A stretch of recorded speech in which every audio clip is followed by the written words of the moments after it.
Hello, hello, hello, and welcome back to another live stream.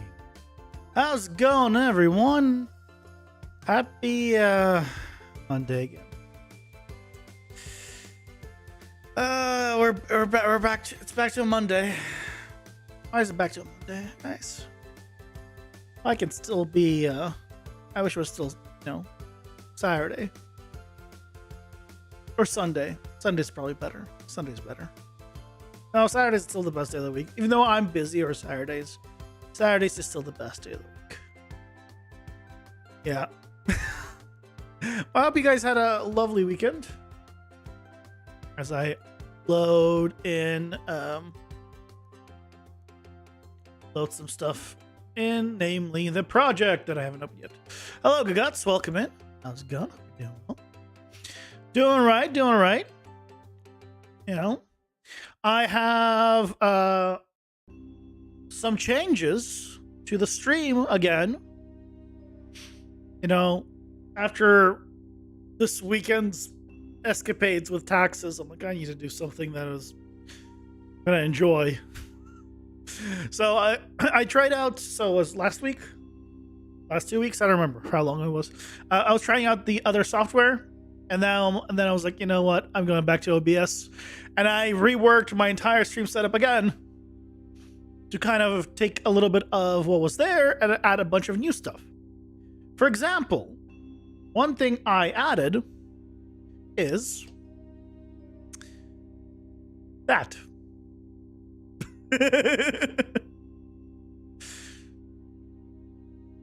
So, yes. We do have an on-screen chat.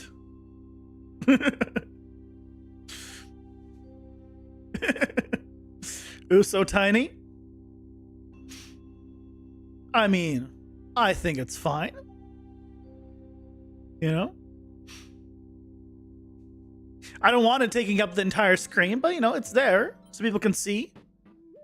So people won't be asking like, hey, where are these people that are talking? I don't know where they're talking from.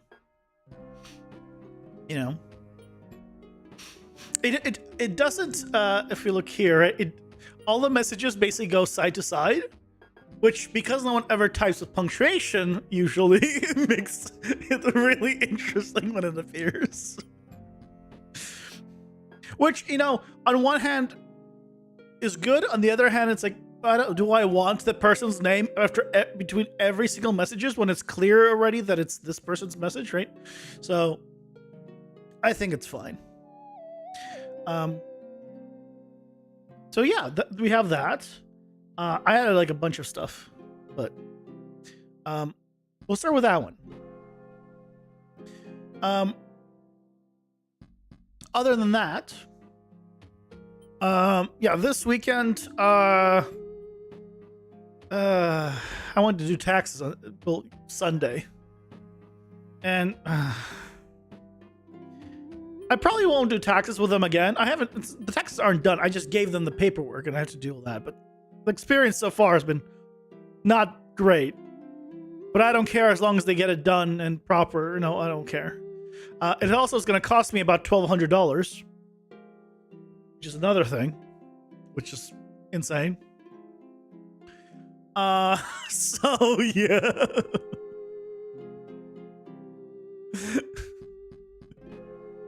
Hey, Idiot, welcome in. How's it going? Hope you're doing well.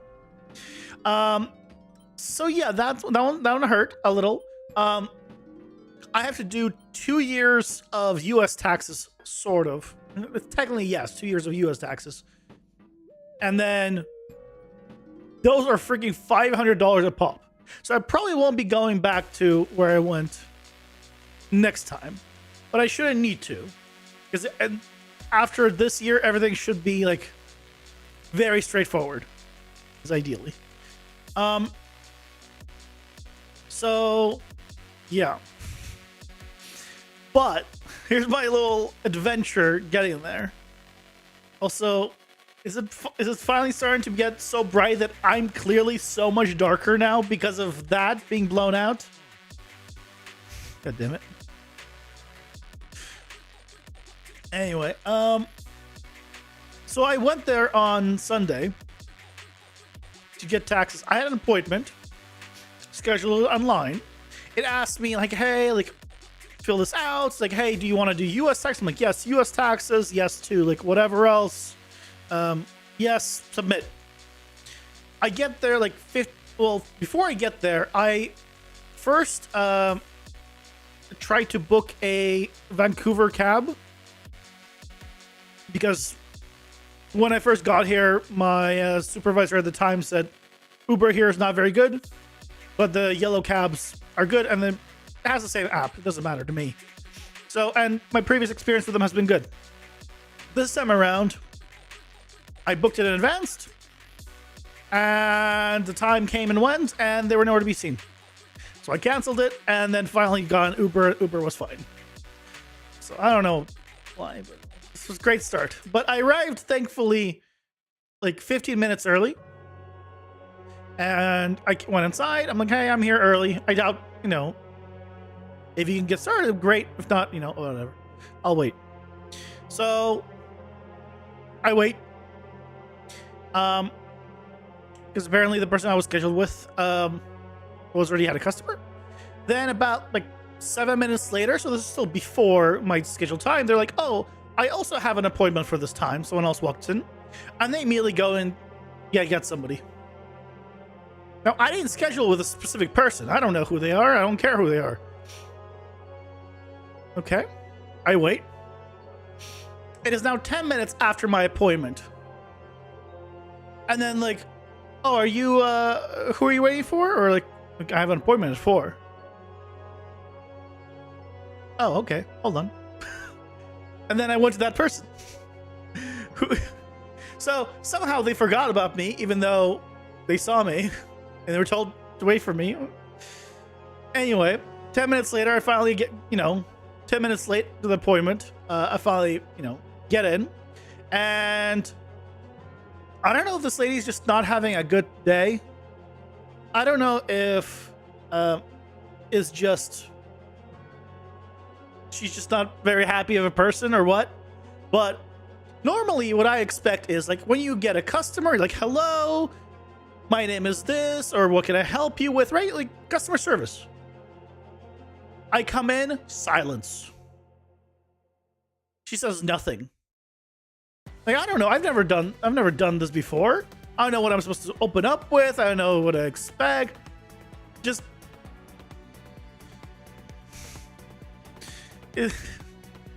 I expected a bit more. Just like at least a hello, like nothing. Okay, whatever.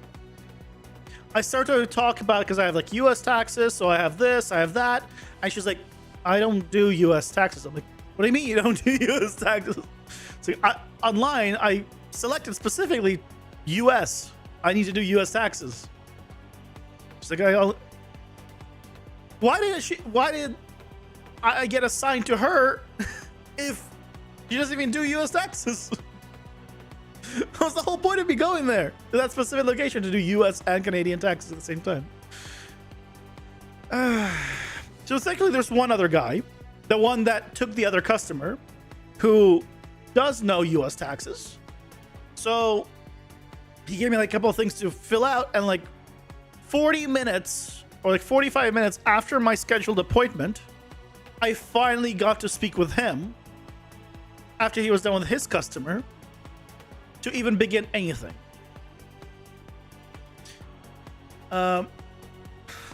So dear God, like I got there before the other guy who came in. I got assigned someone that didn't do what I scheduled the appointment for. I had to wait an extra 45 minutes. It's ridiculous. Anyway, finally I got to the other guy, and he's like takes a look at the stuff. I'm like, here's the situation, here's like all the stuff, here's like everything else. And yeah, he looks at like one of the forms that I have. He's like, what? And I explain, because I have a form. So in the US you get W2s, and in Canada you get T4s. It's just the form you get basically for tax stuff. Well, I got a W-2 and a T4 for the same job, but the T4 has nothing filled out because, of course, they don't have any information. And online, he found out that, oh, they didn't actually file it yet, at least. Maybe they will, who knows? So I'm still trying to figure that part out because somehow my company people that do the payments and all that for us somehow did mine twice or something. I don't know. So that still needs to be figured out. But at least he managed to take all the information and, like, he says, like, okay, and in 2 weeks, we'll be able to. We should give you a call back. Should be done around then. At least you don't have to go through it again until next year. Okay, so next year is gonna be so much easier. Okay,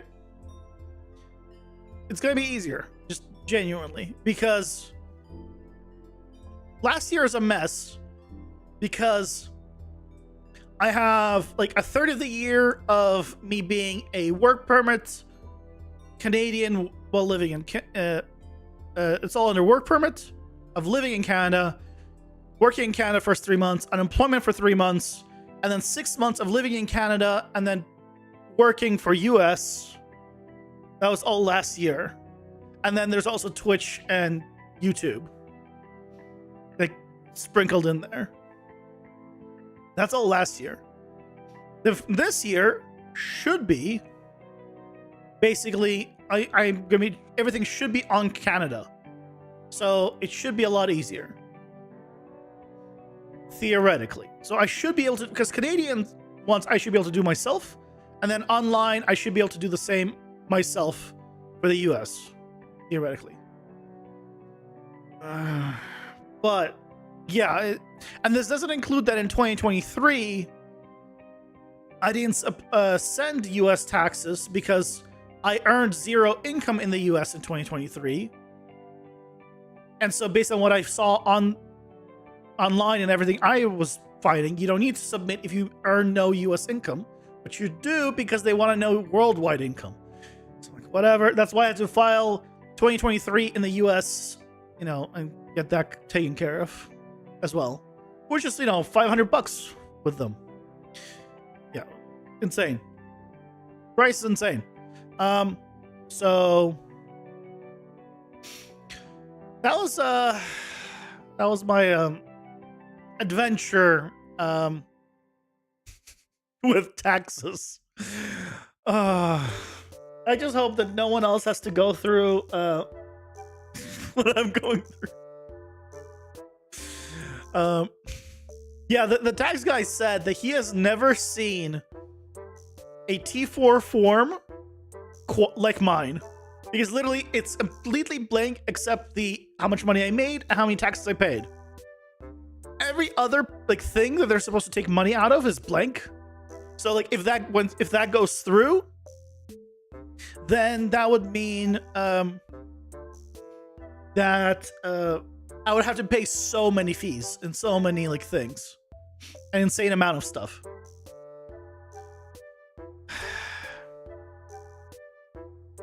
Yeah, every year. It is what it is.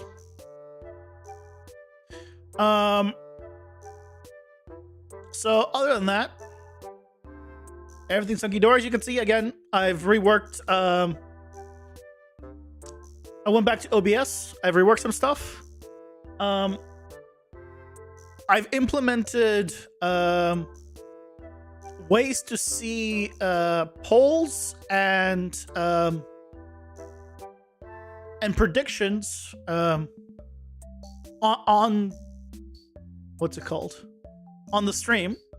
So maybe I'll start doing polls and predictions at some point, which might be good.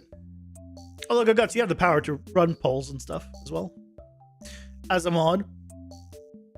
And because I'm thinking of adding also a redeem that will just do like a yes or no kind of answer a question, and I'll do a poll, yes or no, or not, or either a poll or a prediction. Yep. could be good. Could be fun. Other than that, don't mess with me because I'm be coming for you.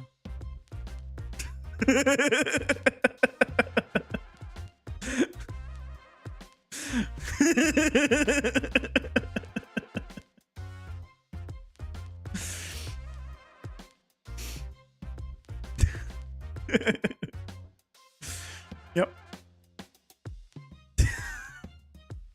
I have some fun little extra things.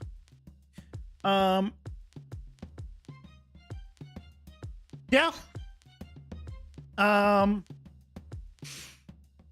other than that, mostly the same stuff. Setups mostly all the same. Otherwise, I have a better like framing. I think the whole frame and everything is still like work in progress, but I can put myself in all sorts of locations. You know, still as before, which is nice. So I can get myself out of the way if I'm blocking something.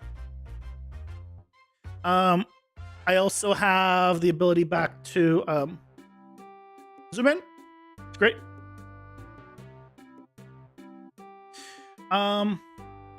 And what else? Oh yeah, I can also zoom in here.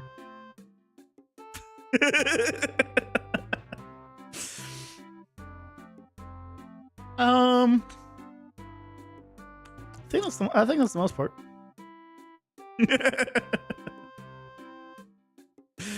But I hope you guys had a lovely weekend, though.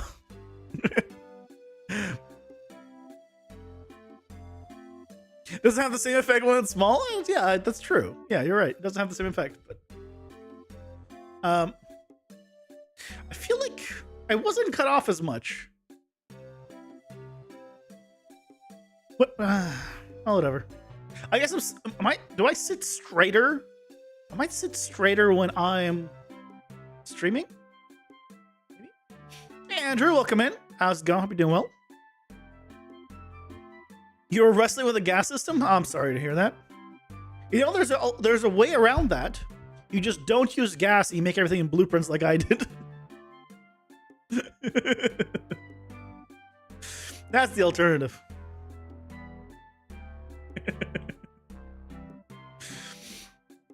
But anyway, yeah, today we're gonna continue with AI and all that good stuff, which should be good. I've been watching actually the YouTube channel guy who's been doing the tutorials on this, which has been nice. He's been releasing them more instead of the first two came like weekly, and the next ones have been like far, you know, closer together. I say YouTube guy. Let me see if I can find.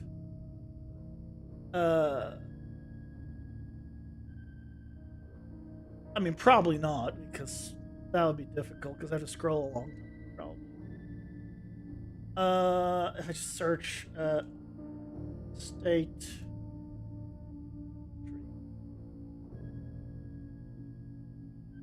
From the Game Dev Cave. That's the one. The Game Dev Cave.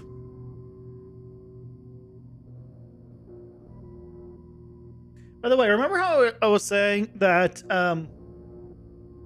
like Unreal tutorials are very niche and it's hard to like grow and stuff with them?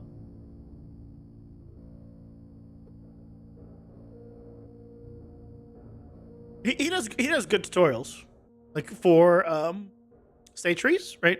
Because that's when I was looking at. That's how I managed to find him. He has over double my subscribers though, but I wish he got more like, views, basically.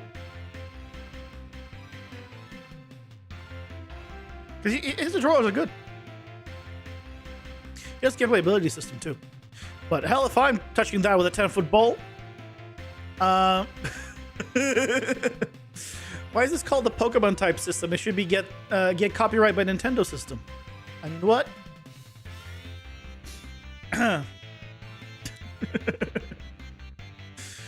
Anyway, I was learning some good stuff from him. But one thing he bring it up because in the recent video he did, he was showing how to do like range-based control or range-based like actions. You can do that without having a AI controller, basically. And so I'm thinking of removing the AI controller, which would make things a lot easier. Because right now we're not using the AI controller for anything. The one thing that we were using the AI controller for was the move, and I had to make a new move because it was broken. So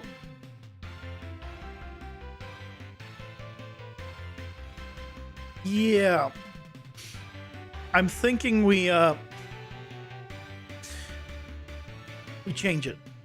We change it to non AI controller, which is just a stage tree component. That would eliminate the option for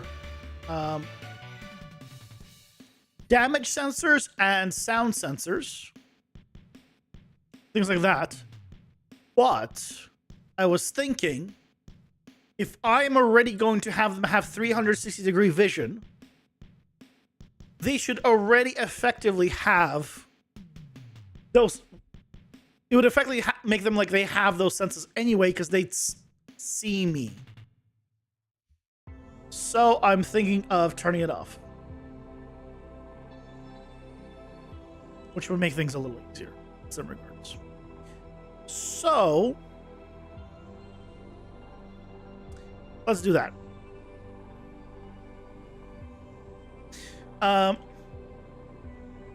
Let's try that. Let's see how that works. For this, better bottom left. And we'll have them just do a dash towards player. Oh, this dash towards player has... Hold on, did we not remove... Ah, there we go.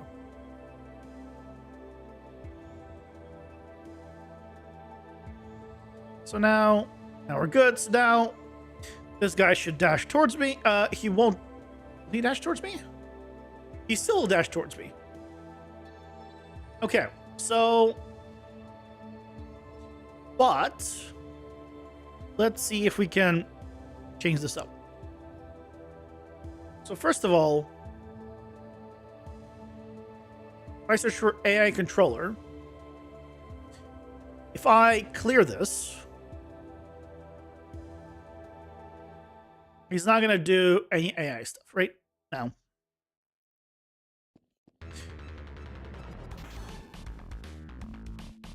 Now, the interesting thing is he's now floating.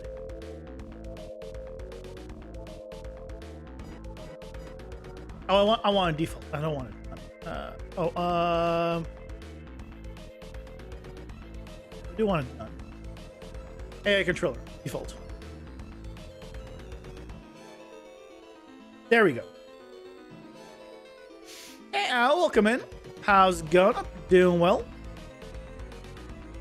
And then on the parent, here, let's go. Controller. We'll just set it here too. So on the parent, we then add a state tree.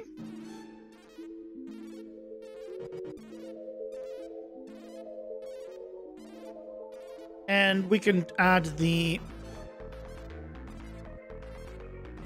state tree basic navigation to it.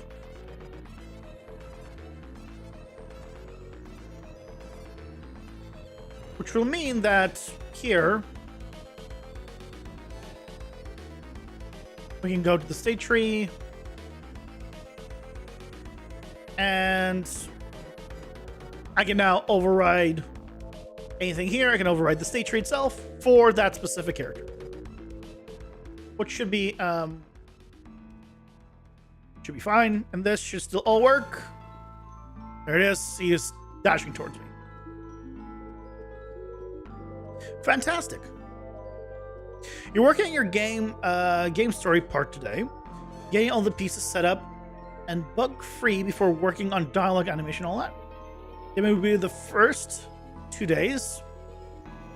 Demo will be the first 2 days and full game 5 days. Demo of the game will be released in 2 days and the full game will be released in 5 days, I'm assuming. Nice. Congrats. But wait, why is the demo out for 3 days? What is the point of the demo? If it's lasting not even really 3 days.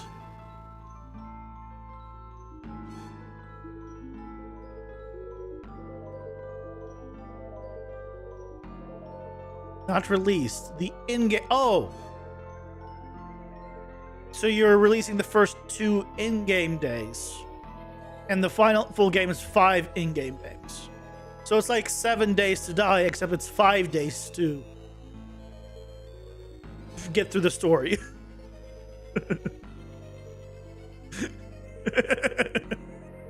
Got it. Okay. Okay. Makes sense. Makes sense.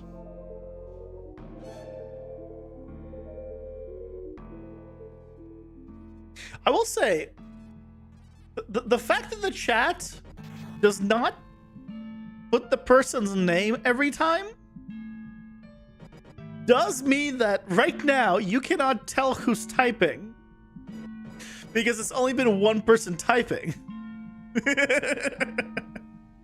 Which is that good or bad?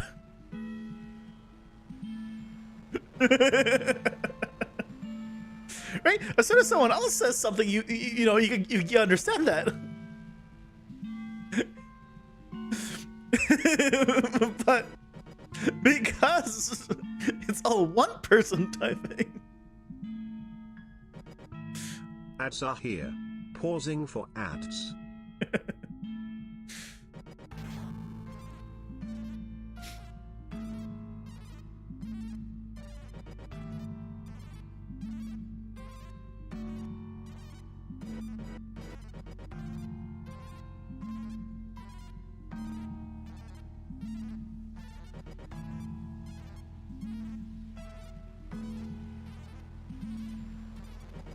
I don't think I have control over that.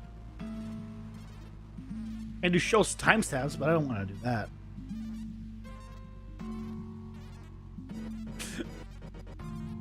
So I just want to show this real quick. Oh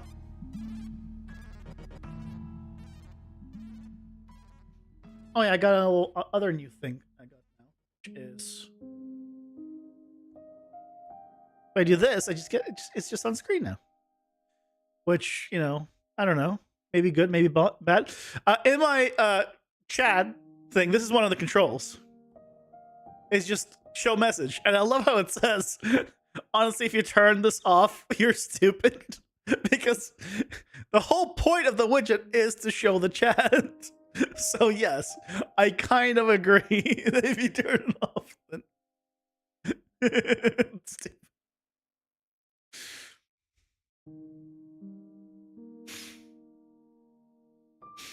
Yeah, unfortunately, the YouTube emotes don't work. As I found out, by the way, the YouTube API does not send the emotes, the channel emotes. So there's just not a way of getting that information. You'll see them in the regular YouTube chat, but anything else, like any kind of chat otherwise, will never get them. It's stupid. Yeah, that one will work. Like all those will work. But the actual like custom channel ones won't, and it's sad. Also, a couple of things. A couple other things I did. I can do I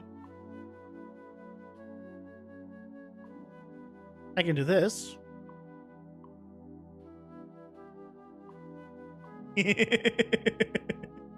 Yeah. I can bring your messages on screen.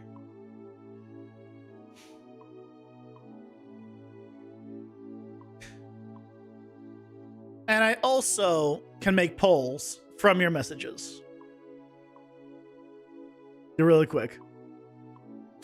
So, you know, there's some updates that I think are good. But let me see.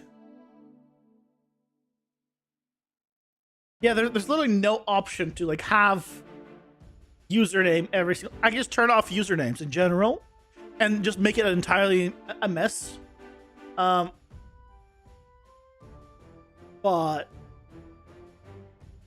no, there's no option. So what we need everyone to do is always make sure to type multiple people at the same time.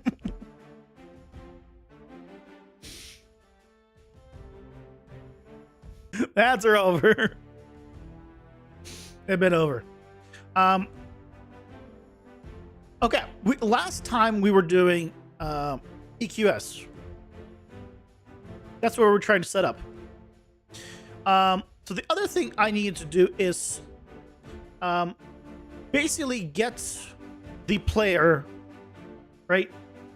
And from my understanding, I cannot grab the player here.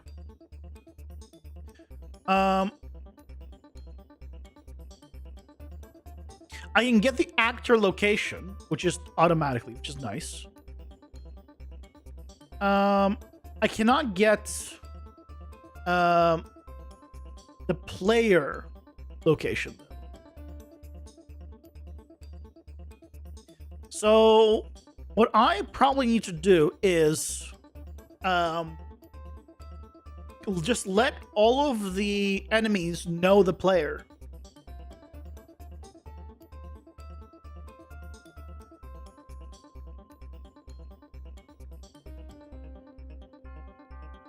Because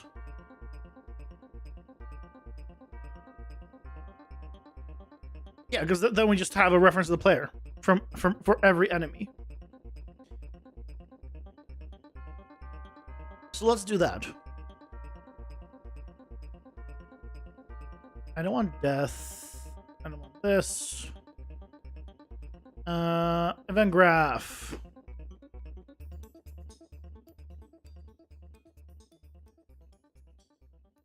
So, on begin play,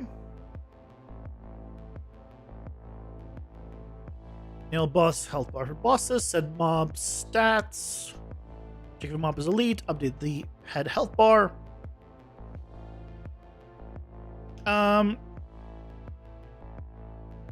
We can do it here, honestly. We can do get game mode reference.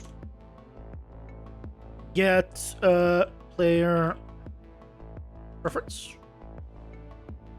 And we can check if it is valid. If it is valid, then we just promote to variable, player reference. And if it is not valid, we delay until next tick. We don't need to delay until next tick. Let's wait, like, because if you're going super fast, it doesn't need to. 0.2 seconds, honestly, is fine. So every 0.2 seconds, it'll try again until it gets it. So it'll try 5 times a second. Honestly, that is good enough. But now that we have that, we can change up our stuff. So now in this move to player, oh, I can just click edit here. Oh, awesome. here we check if it's valid. But now we can get the actor, and then we can get player reference. And I don't need to do the check here anymore, because by the time it enters the state, I should be valid, basically. There should never be a time where it is invalid when it's in the state. So I'm just going to remove this, and we'll just do this.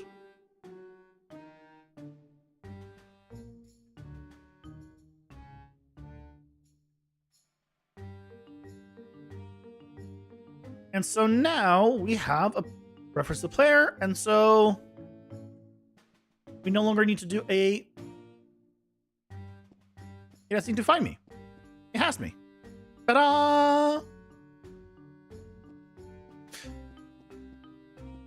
Yay! No. Why? Hold on. Oh, it's because in the testing scenario, yes, this would fail because I'm forcing it to enter this. Okay, you know what? Fine. It doesn't hurt me to have this in. We'll check. No, not if you. If you are valid. Fine. We'll add it in.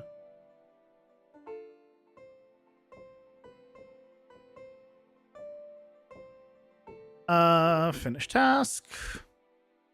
Not successful. There we go.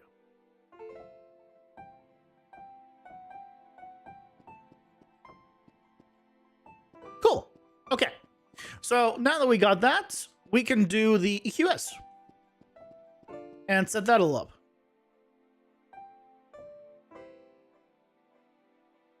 So, was this the one that we were editing and making, adding all the variables to? Yes. Which was the 200 version. We'll just do EQS strafe.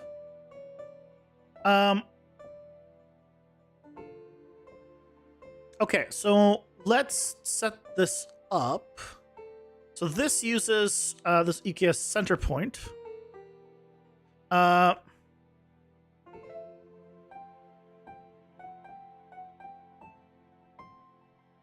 Context player is the one we'll just call it. Plug in EQS player.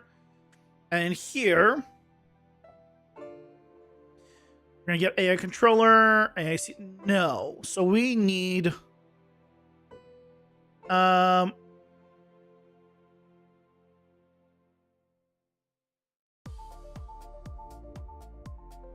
I can either get it from the game mode, or I can get it from the actor, which either one doesn't matter. Hey Jay, welcome in. How's it going? Hope you're doing well. I'm doing 2D guy. Really? 2D? That all I am to you? 2-dimensional?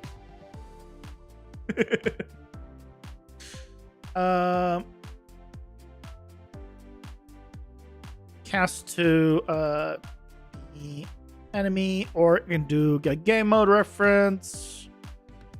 Doesn't matter.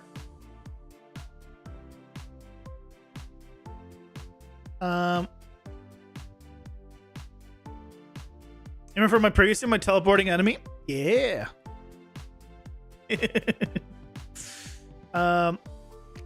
Yeah, it's player reference. Can I put delays here? No.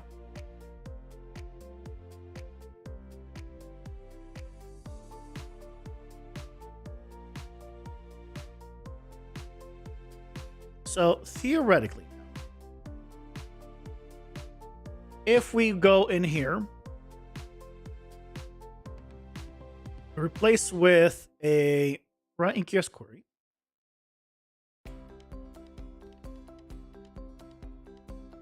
Plug in EQS strafe here.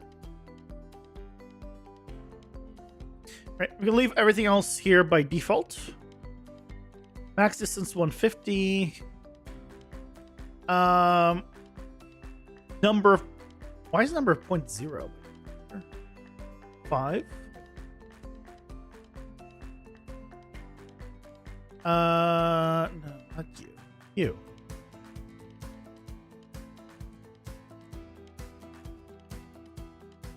Can I change the... Can I change the defaults here? No, just number of points. There's no... Okay. Okay, it is what it is. Sure. Okay, we'll make it... Yeah, sure. 5 points. This is fine. So...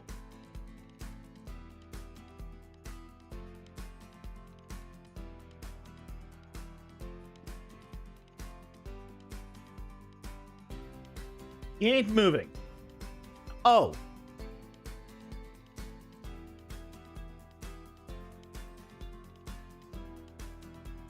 Oh, hold on a second. I just...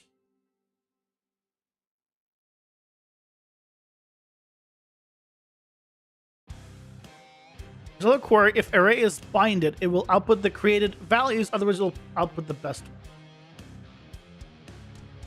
Oh, okay. So I just need to then move to location. And location should be... wait. How do I tell it to... How do I get the query results?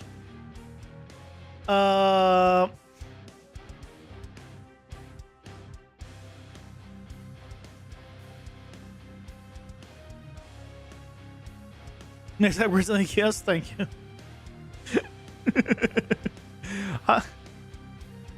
How do I...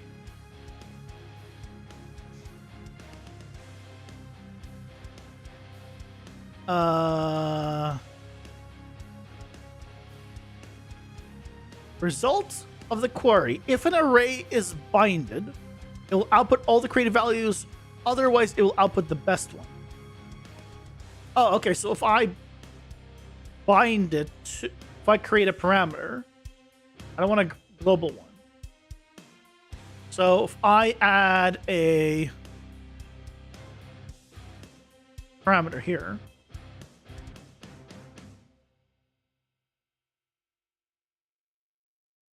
and we'll name this to EQS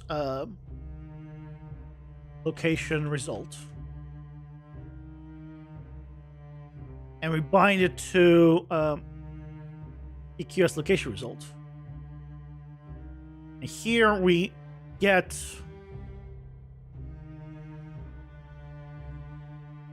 EQS location result. This will work.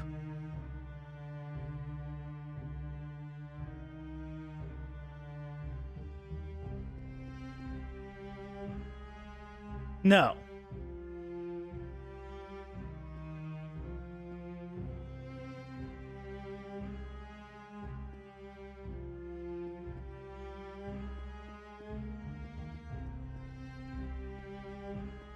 Wait.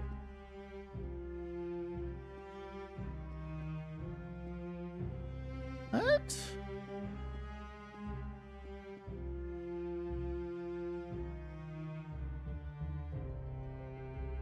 Something's...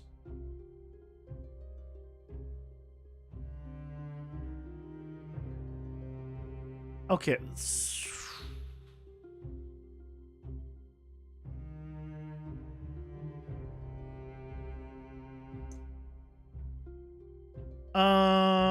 Let's do 8 points.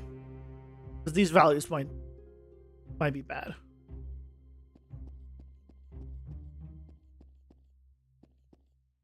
No? Max distance 500? I don't know if the... No?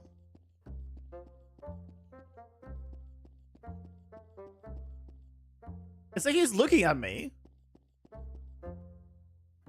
So let's see. Is the problem here?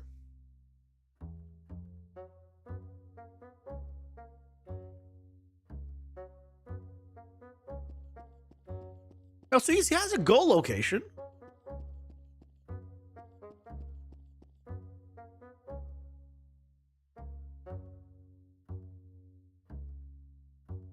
Is it failing? Is that the problem?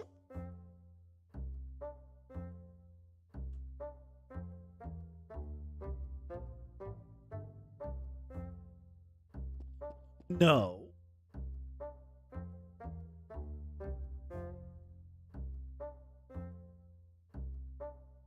Well, it shouldn't be finishing the move. The location's... Wait, what? Wait.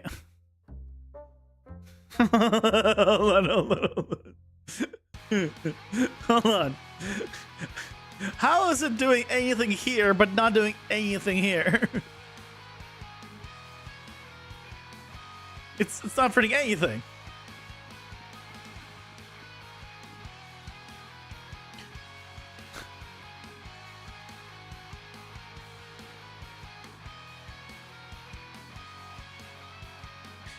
Okay. Still. What? How is it doing all of the hellos, but it's not doing this? It's not.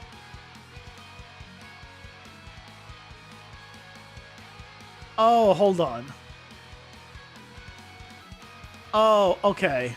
I understand why. Because this also exits out. This also exits out immediately. Okay. So...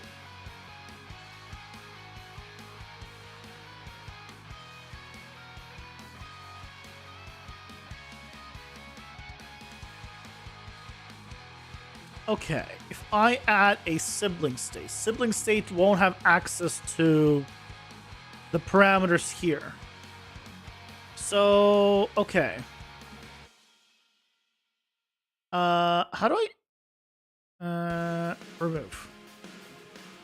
So what we can do is add a global parameter.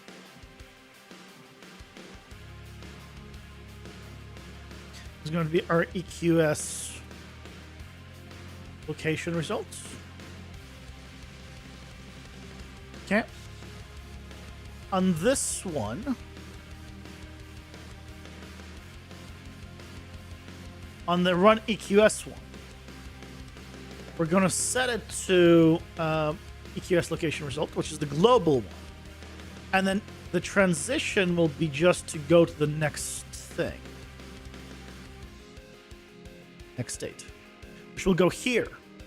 And then here, we can do move to location, location being the location result.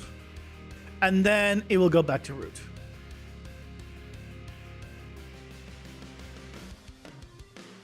So this is move to location. And this is get new location.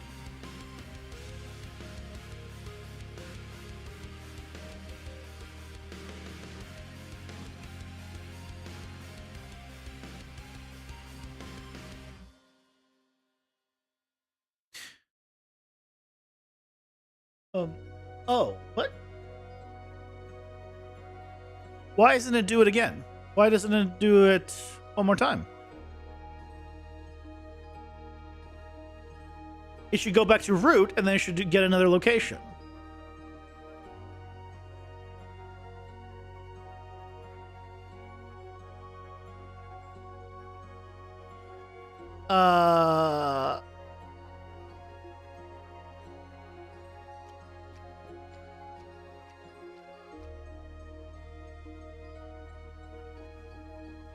So this means that it's going through the move to location and is just finishing.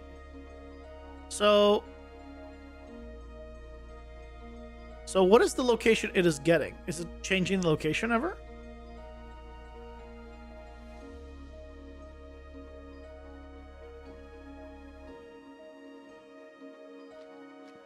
Oh, it's going to 0, 0, 0. And it's at 0, 0, 0. So it's actually not okay. So the problem is in this is not how you set the result, I guess. How do you set the result? How do you save it? This result of the query. If an array is by, it'll output all the created values. Otherwise, it'll output the best one. Is it not saving it to the parameter? The global parameter?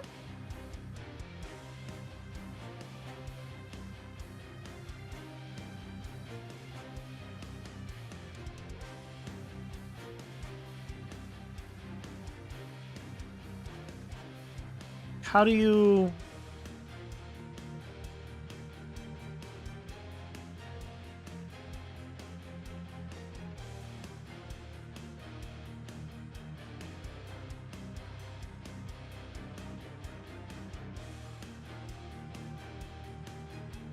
How do you do it?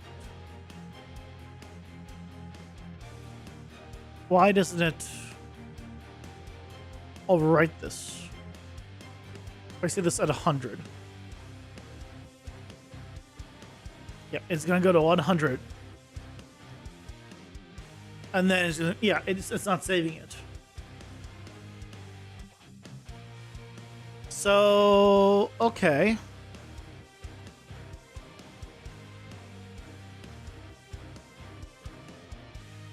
Opposite result to the outside parameter. Of course, actor and vector types.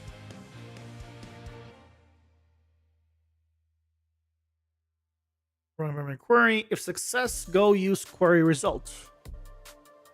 Is it possible that it's not succeeding to find anything?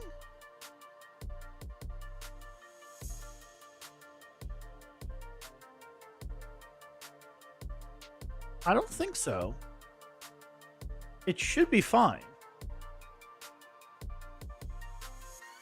Circle radius is 200. Should be fine. There's no blackboard here. This is state trees. There's no blackboard. This is effectively, this is a blackboard inside of state trees. That's where you store your variables. But for some reason, I don't know if this is how you save the EQS, though.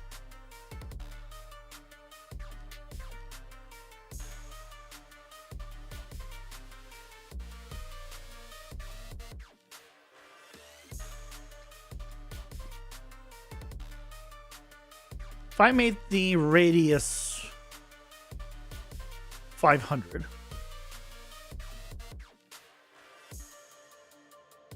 it should definitely be able to find something within this range.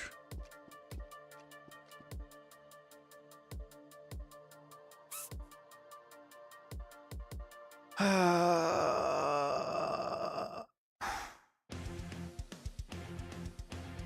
an array is binded, it'll output the creative values, all creative values. Otherwise, it'll output the best one.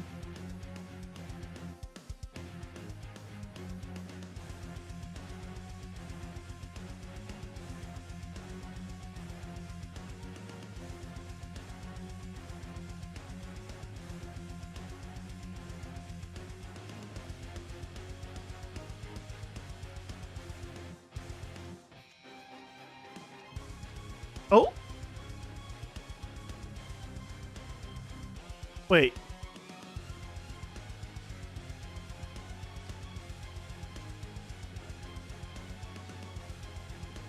Oh. The EQS is bound to the context. It's working now. So the problem was having it set to the best one. That was the problem. So I had it on single best item, and yes, it was confused somehow. Single random item from best 25% is what I just did. So now if we change this to like 200, this to, let's say, 8, or maybe like 250.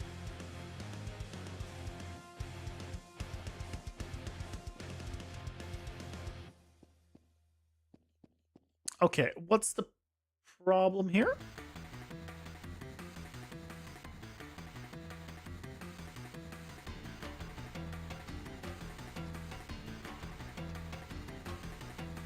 Why does it go to 0, 0 originally?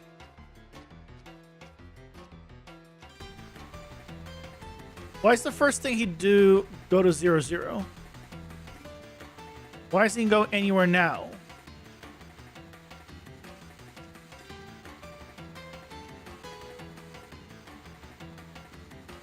Why does he stop? I have questions.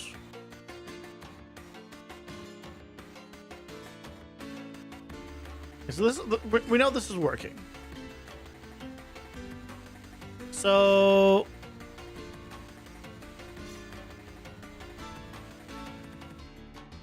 we have this path cost EQS maximum of 1,000. Ah, okay. So whatever math it's doing for it, because it's so far away, I guess it has a max range we can do with this at, which is fine.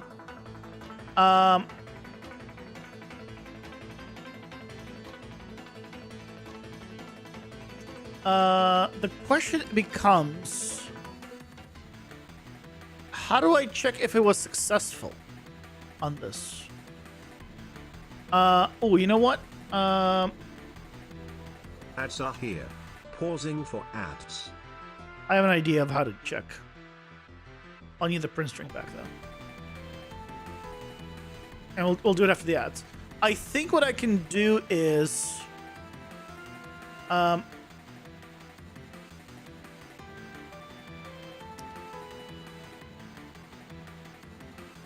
think what I can do is check transition on state failed probably, and see if it does anything. If I can do it on state failed, then I'll see if I can do like on state failed, go towards player, and on state succeed, patrol kind of thing.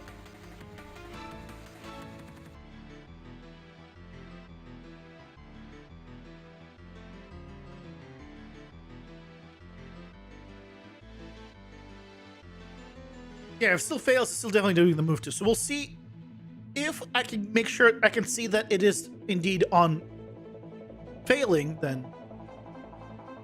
Because then we'll change this on state completed to end state succeeded and state failed.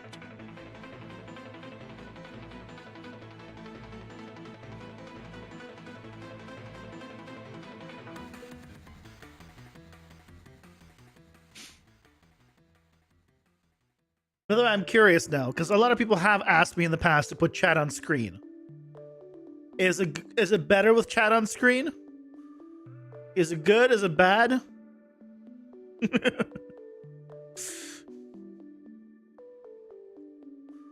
Because if you don't like it, I mean, it can go bye-bye.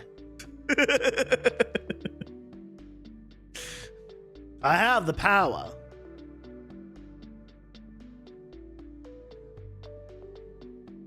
You're never full screen, so you can't read. I mean, to be fair, I probably wouldn't have it much bigger if it was vertical. So the size of it wouldn't change. So I don't want, right? You don't want to have like a giant thing on screen.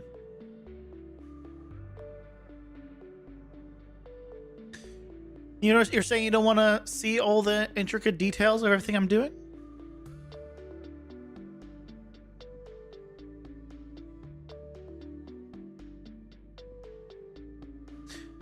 On failed, we go to on failed, we do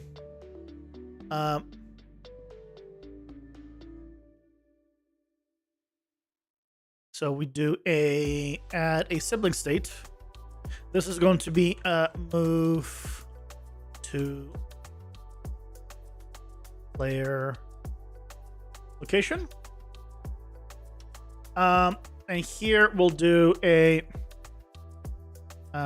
move to actor, the goal actor.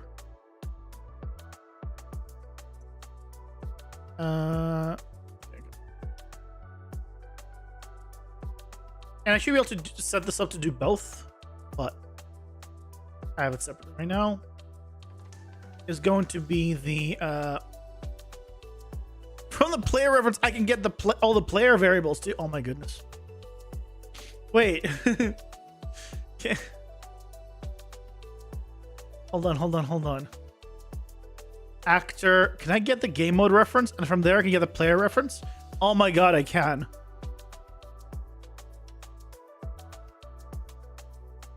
I don't even need.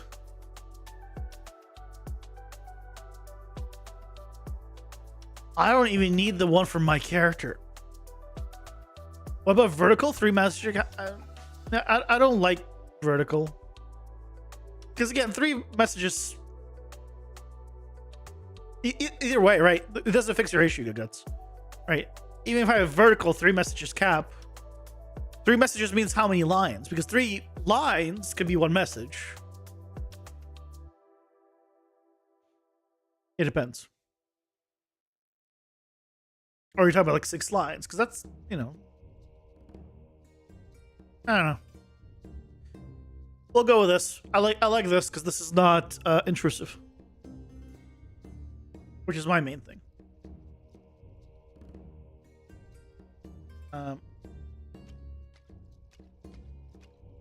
There you go. He's walking around me, and I go away.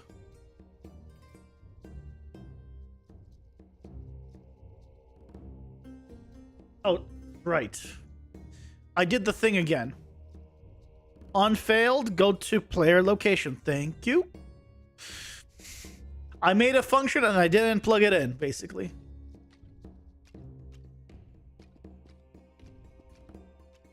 Oh, now he's coming to me. And once he's here, he'll start. Yeah. Okay. Oh yeah, one other thing. I am back to 1440p on YouTube,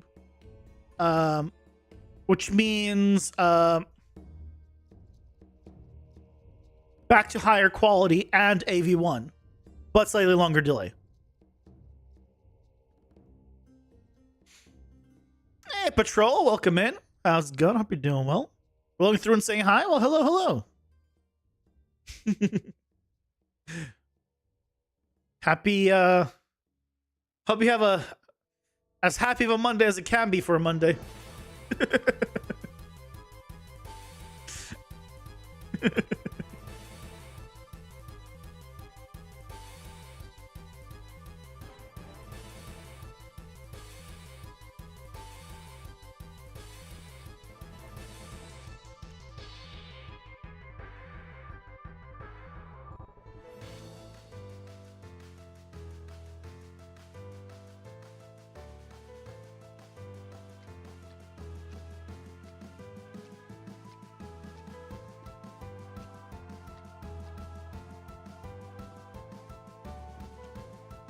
Why is it failing now? Is it because min distance is too high? Yeah, EQS query.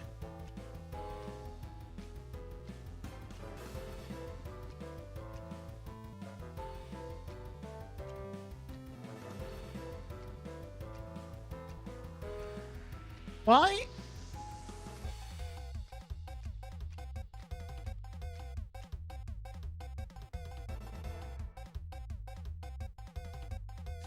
Why is it the way it is?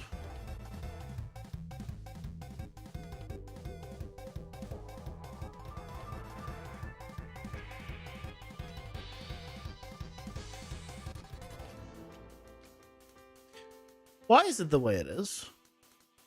It's not a bitter cold winter here anymore, so that's a plus.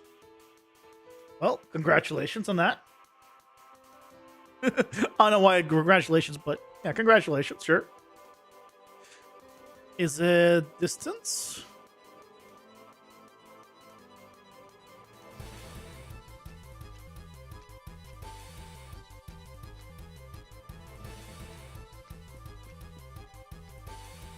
I think it was distance. I think the distance was the problem.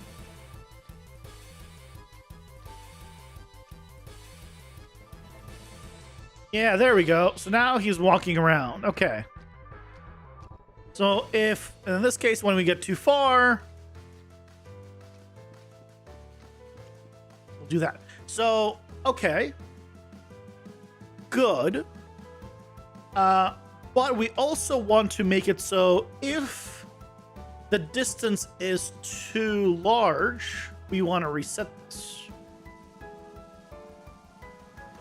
So if we get too far away while he's doing a move, I don't want him to continue moving towards that spot. Like when he's doing the move to location, if the distance is too big, then I want it to go reset. Which means we'll need a global task to get the distance. I think. For making it through another winter, you will accept accolades. I don't know where you are, Patrol, but is it that cold during the winter where you are? Like, I think there was like less than a week here of snow on the ground, and that was from like a 1 day of snow, and that was all for the winter. I think it snowed like one other time here for. I think sometime earlier this year, I think it snowed a little bit. It was so little that I don't even remember. So that tells you how cold it gets here. Not very. Oh dear God. But you know what?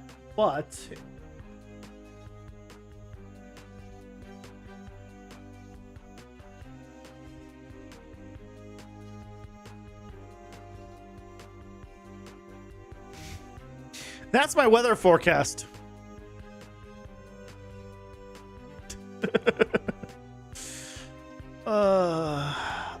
That right there is my weather forecast. So the temperature might be okay.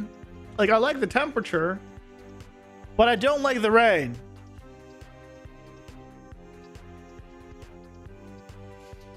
Sad noises.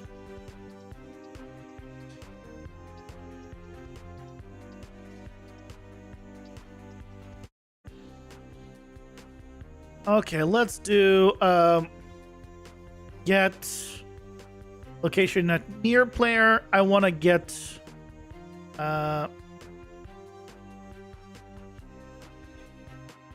this get player I no longer need.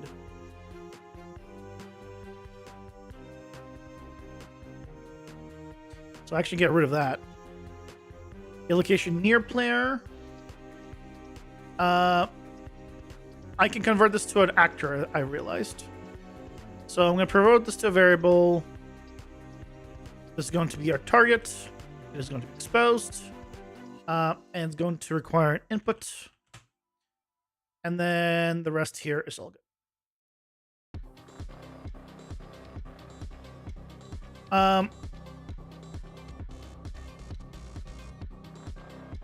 Okay, but the main thing is...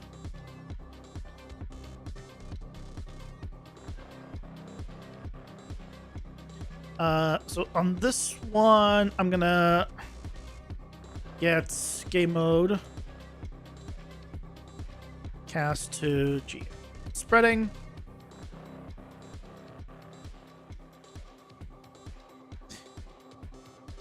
Get player reference. There we go.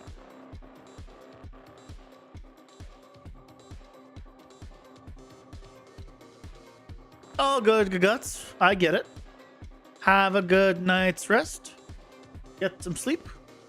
You know? Tomorrow's another day.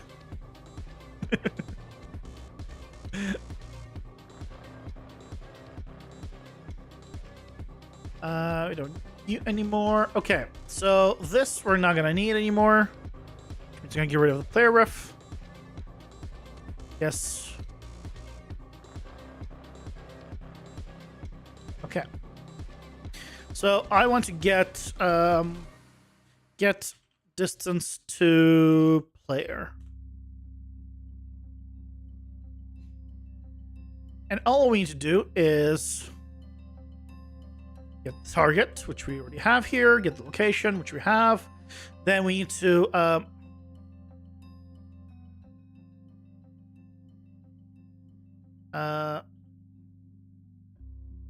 get a BP enemy, type BP enemy.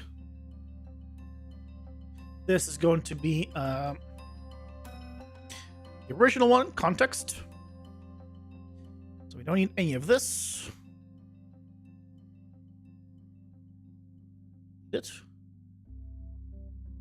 And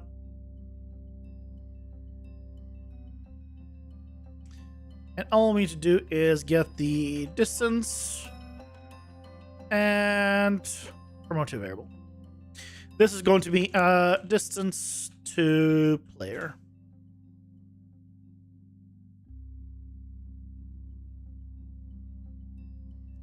Output.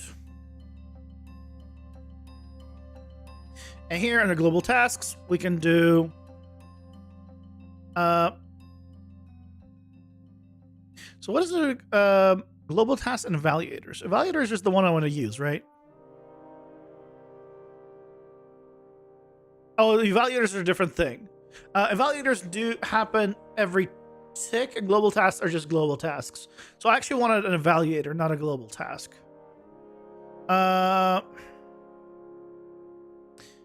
State tree evaluators, from my understanding.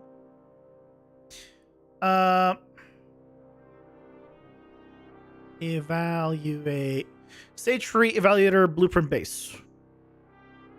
That's the one. State tree evaluator.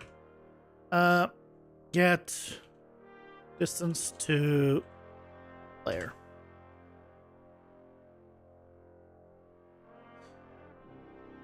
I can leave the other one for now, but we want to overwrite on. So this is where we can specify I want this to happen on tick. Although we can do this on tick as well.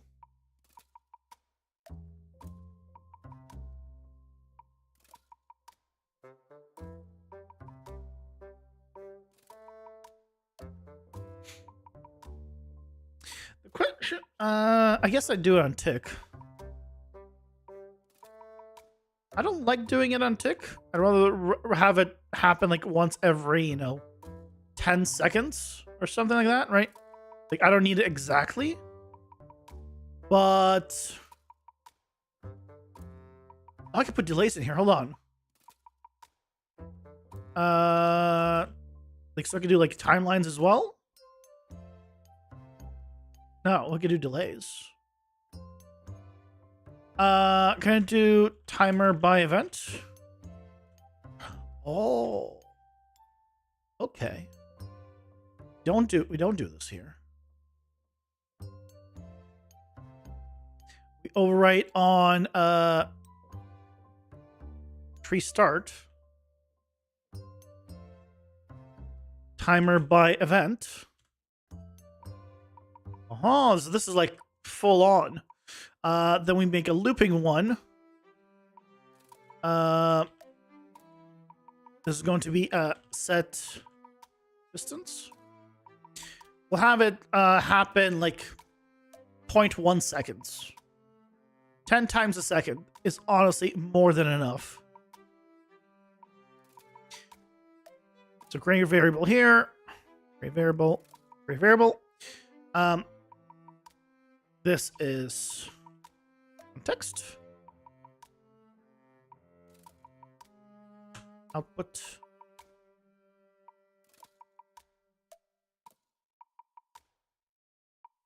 And in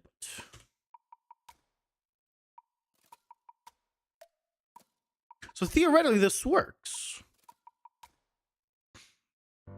Well, we're about to find out if it does, but theoretically, right?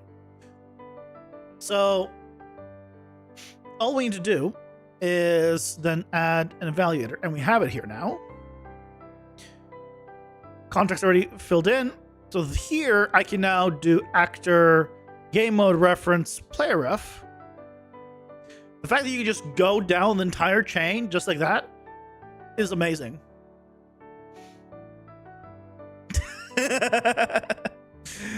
You can now do your echo. and it's visible for everyone.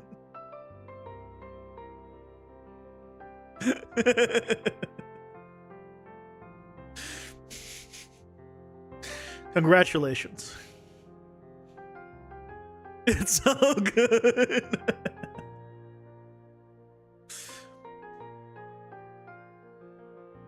The one like one of the upsides to having right the chat is people, well, there's less of a chance now of people asking me like, oh, are you streaming somewhere else as well? Because they'll at least see the chat.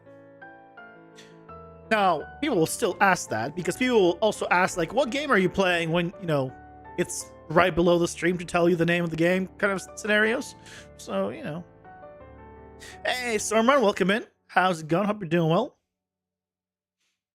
Welcome, welcome. You just installed a complicated air conditioner. What makes this air conditioner complicated? Because I feel just the act of installing an air conditioner in general is complicated. But what makes this air conditioner more complicated than any other air conditioner?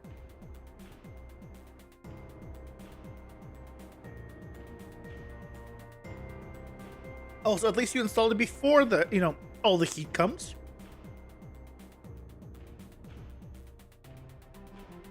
So that's good. Okay, but now we have this this is a player, which means we can check on this move to location. We're gonna do a transition on event. Oh, this is not what I want.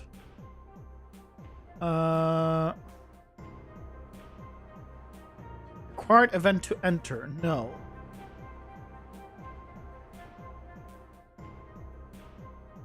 How do I check?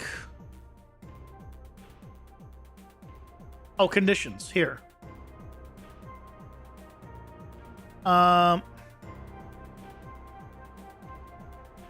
tick. Oh, we need to do. I wanted to go back to root. That's fine. I don't want a gameplay tag condition. I want a flow compare. There we go. If the distance and the float we're going to be doing is get distance to player. So if you are more than 500 units away, then it will do this. Do I need this to be then? I think I need to do it on tick then. It'll continue checking. We're about to find out. We're about to find out.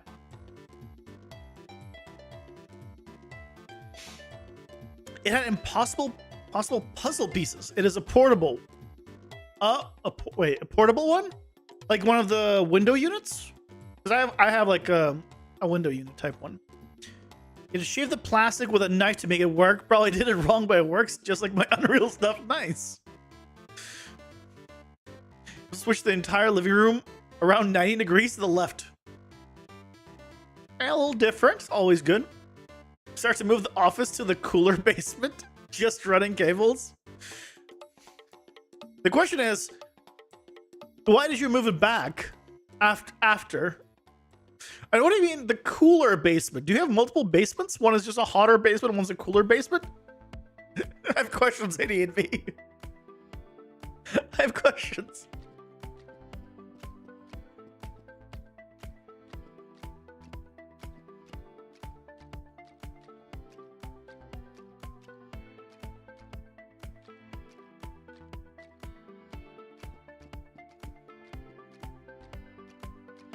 Okay. So it's working now. So he's doing this, and if I run away, then he stops. Now I want to change. I want this move to location. No, sorry, move to player location. To have a little more control. I want.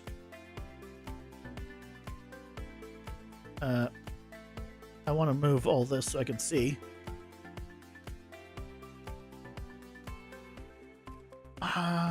Accept partial path. How do I... Oh, acceptable radius. There it is. That's what I wanted to expose. Acceptable radius. -1 is default, so I assume that means no acceptable radius. But I'll change acceptable radius here to 100 by default.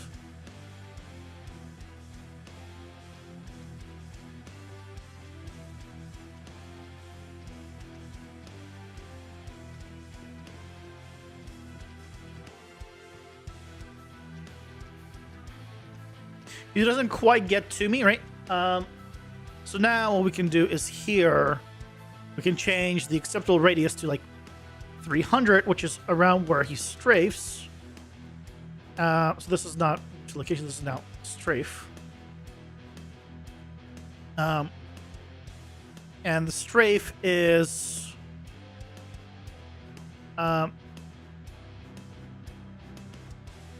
based on a 300 radius, so this should be better. So I don't know why he spazzed there, but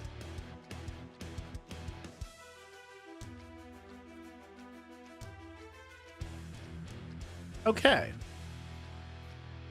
I like it. And when I get too far away, he'll immediately stop and then he'll go back.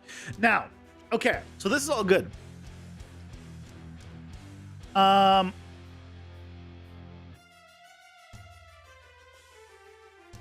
want him to face towards the player while he strafes. Because he's supposed to be strafing, not walking. That's the next thing. Your TV stand is like some long office desk that's called a credenza or something. It's very heavy and has a safe built in. What? You have no idea what's in it? Wait, what? Is it yours? Or did you steal someone's safe? Thermal mass heating. There you go. Did a little jig at the beginning, but it looks good. Yeah, a little jiggy. Move your living room around because you're building this cat pen lounge thing. It's a giant fenced-in area, top and sides, and they will go out your window to get there. Sounds cool. So you have outdoor cats then? You're saying they're going out your window? I assume to the outside, inside?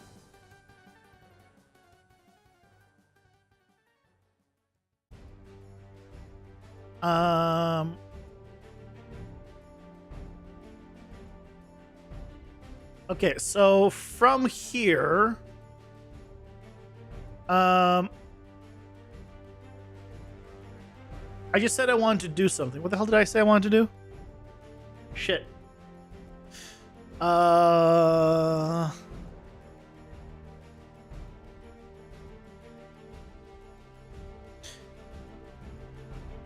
I wanted to have him face towards. That's right. When he strafes, I want him to face towards location. So,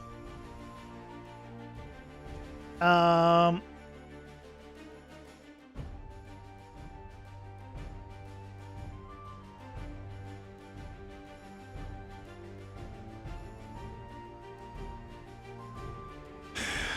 do we? So I had it where I could just turn that on and off before. I don't remember how I did it, so let's find out how I did it.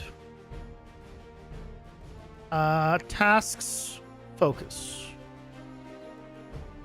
What did I do here? I got the focus target. Make sure it's valid. Then I did set focus.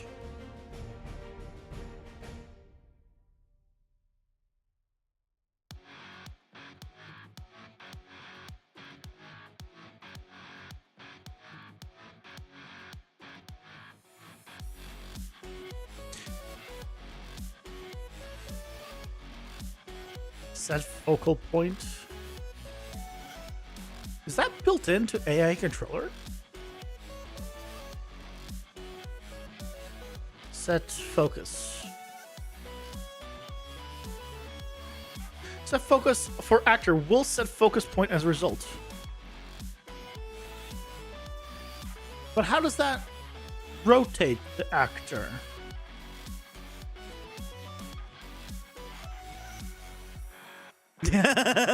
Pog. See, that emote I can actually see. And that emote also shows up there. It's just the stupid YouTube ones. Or like YouTube ones don't. God damn it. Ads are here. Pausing for ads. They've been strictly inside, but you want them to be outside too and safe, so you're making a fence. Oh. I see. Are you also closing off the roof so they can't get out? Because cats can jump very high.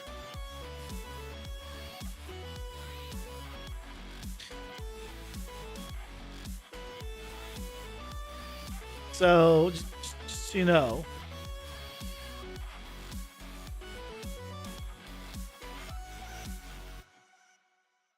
Cats can jump very high.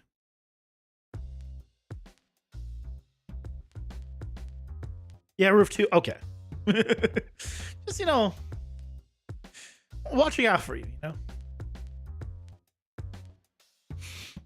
Also, I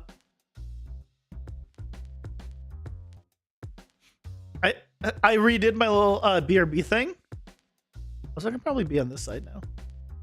I redid my little BRB thing. Yeah.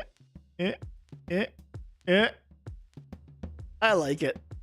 And it works on this side too. I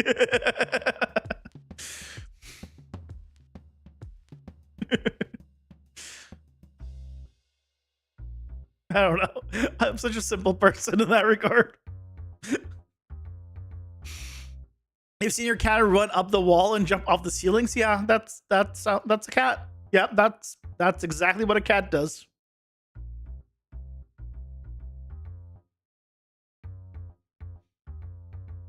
Yep. I want cats. I would like 2 cats, but I can't have cats here. I also need to save money.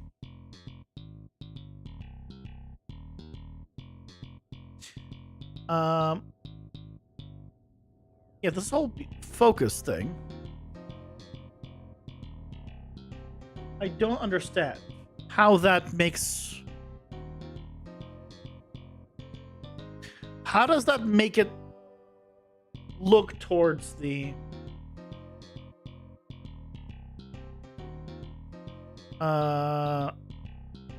player? Maybe that's in the AI controller here. Focus. There's clear focus here.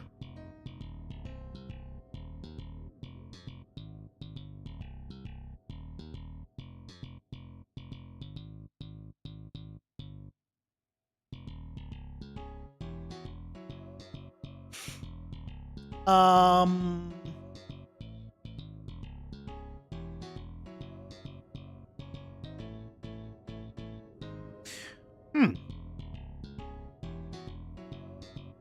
What I could do is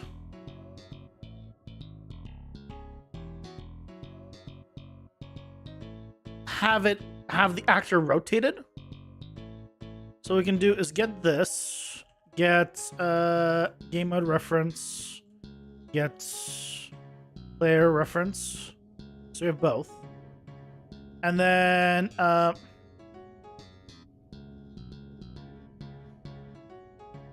need to do here set rotation. No. Set actor set actor rotation. There we go. And this needs to then get actor location and calculate no find look at a rotation there. That's the one I want.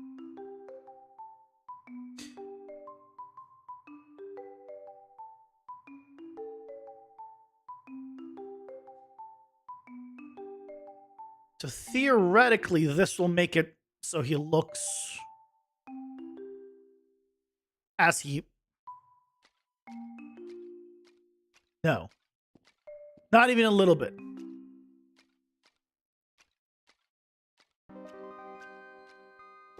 Not even remotely. He doesn't care. Wait, did I do it wrong?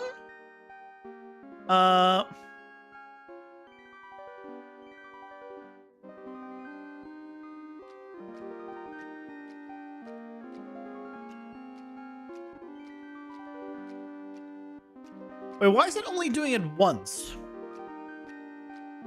I wanted to do it every frame.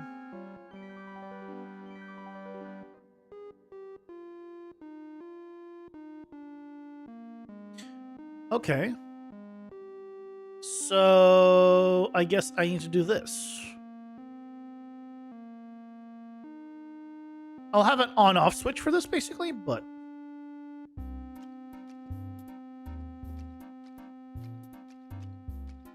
nope.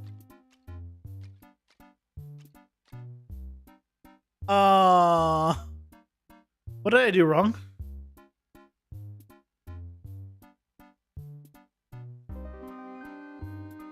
Is it not find look at a rotation? It...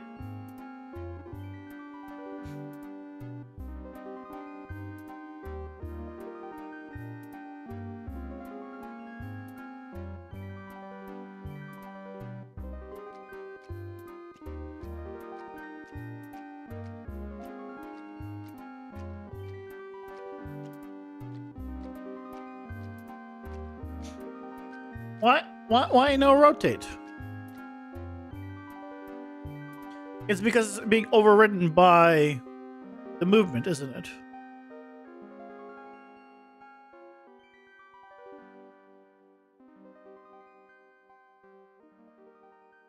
How the hell do I work around that?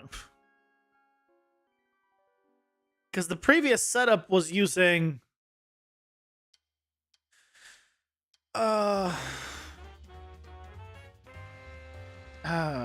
focus and stuff. Oh wait, I should be able to still do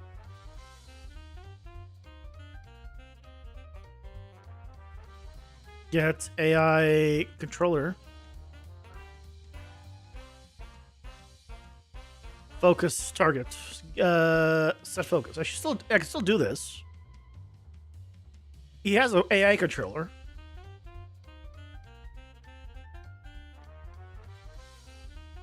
I don't know if this will work.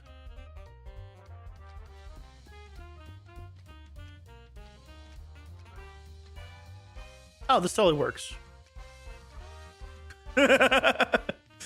Okay.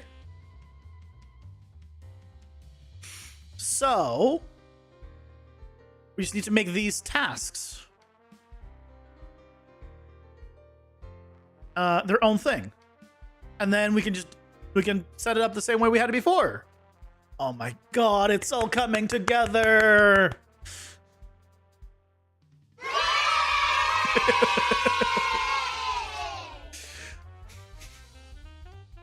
Oh, right. That's right. You told me about that. Yeah, you have a bunch of cats. I forget. Yeah, now that you say that, like, yeah. I remember you have a ton of cats. You named most of them. But the only way you know for sure that you have that many is when you feed them wet food. They come in 40 packs. Spent good 2 hours tracing your code earlier for your attack, but it turns out when you transformed into a creature, the creature's stats become the party 1 stats. So you just get the wrong one.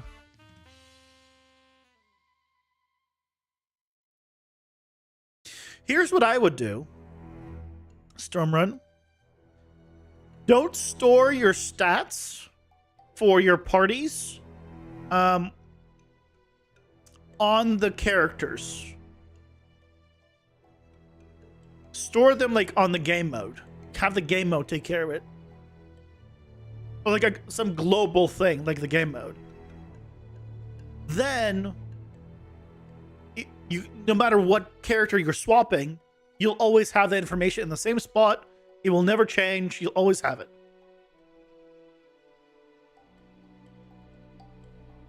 Can the blueprint take care of it? You're calling the wrong one? Ah. Yeah, if you put it in something like the game mode, you'll have you won't have the problem.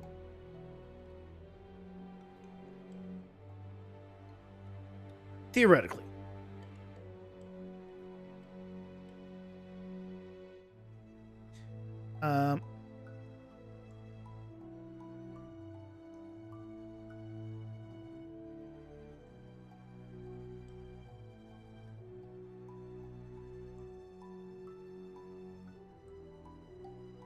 This is going to be focus target. Of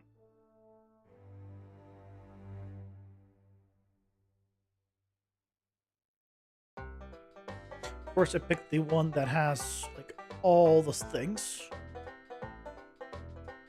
but that's okay. This here.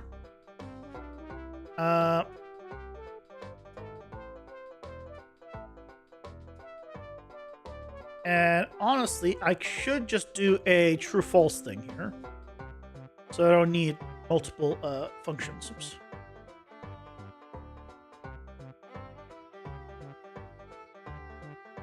So what we can do here is a branch.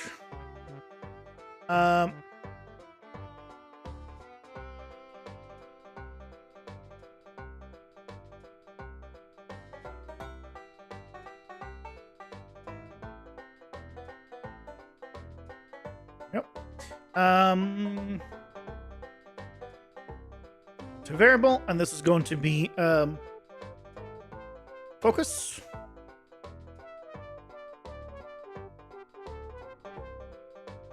Or I guess set focus.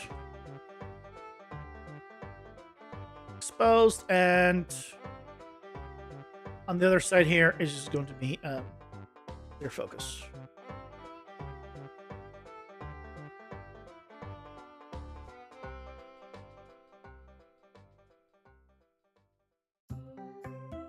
All the unused. There we go. So now we can have some fun. This isn't exit. This just does it. So when we strafe, right, we don't have anything. So when we strafe, we can do add another task for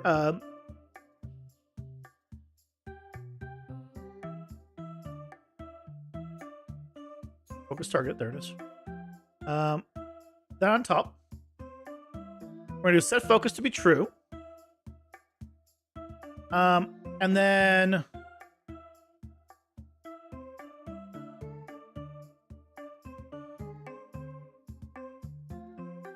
when we do move to player location, it'll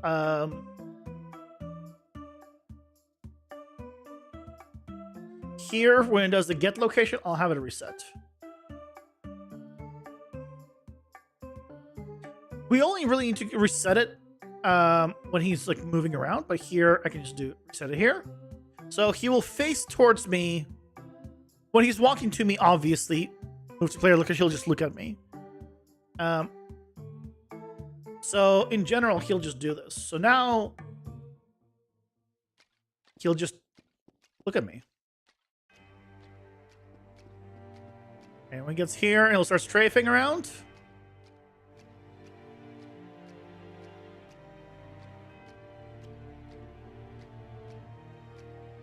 That's looking pretty good.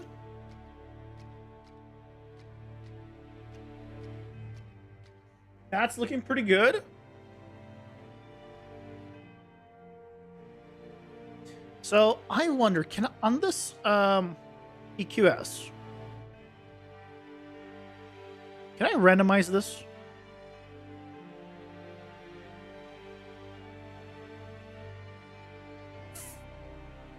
And or not. Add, subtract, multiply, absolute. No. I was thinking like if there was a way to be like have this like be a random thing, random value, that would be pretty cool. But no such luck. Okay though. It's working. So this, I'm gonna just, you know what, I'm gonna rename this to now, because we're gonna just leave it as is.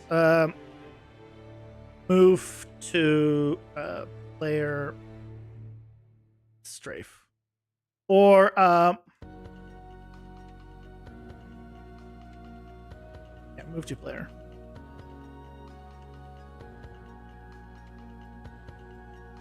So testing, this is going to be movement, and then QS.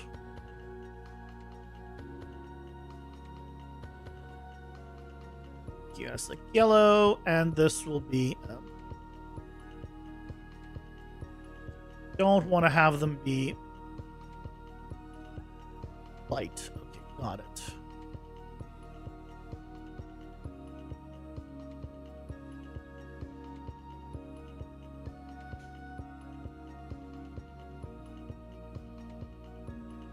We can't see it then. Okay. Get the location, and then we either strafe or we move to the player location. Awesome. So, with that working, I want to try putting this move to player in another graph. Because I believe you can embed state trees in other state trees. So, but I don't know how it works for like all of these parameters and all that. So we're gonna play around with that. I don't know why I closed it. Open. So what I'm gonna do is make another state tree. Is going to be another state tree component, and this is going to be st I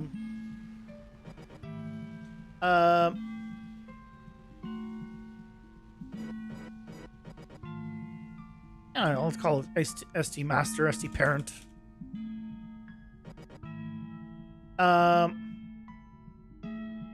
Sure. Okay. So here, what I want to do is add a child state, and this is going to be to player.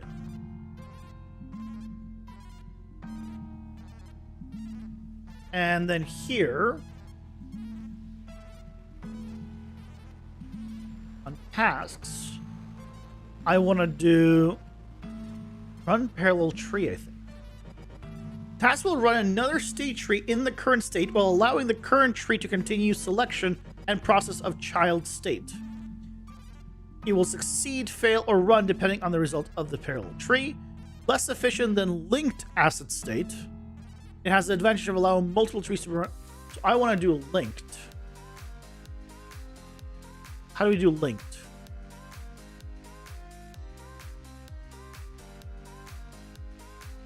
Okay, well, it's less efficient than linked. How do you do linked? Hold on. You can't say it's less efficient, but then not telling me how to do linked.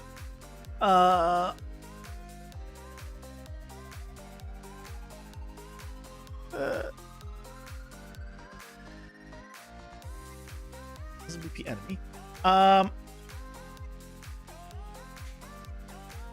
Oh, hold on a second, Unreal. What the hell? How do you do a linked one then? I don't specify here. I mean, like, I wasn't sure. How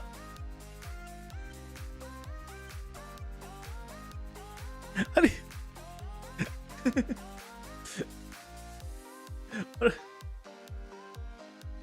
What a bastard! Tell me how to do linked.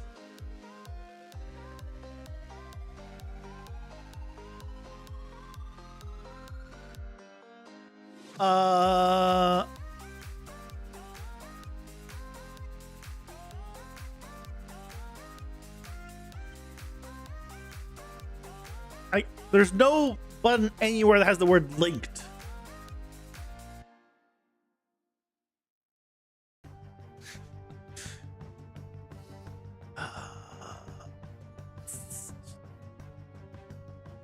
I enter.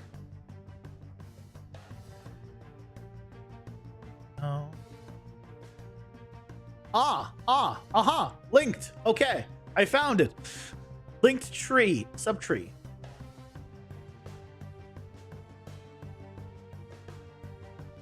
Linked asset. Oh.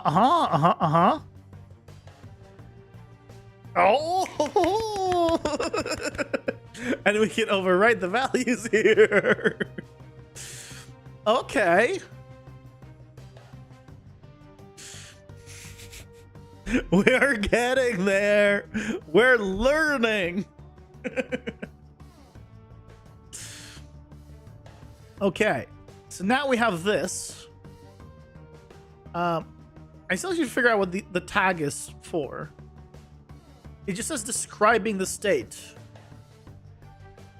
I guess put with the description in the name. I don't understand the point of this. Why would I want to describe it with the gameplay tag when I can describe it in the name? But sure, I guess.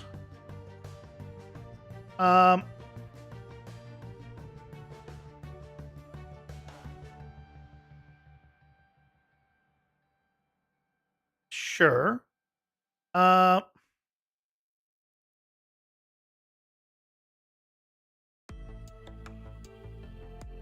Make a movement.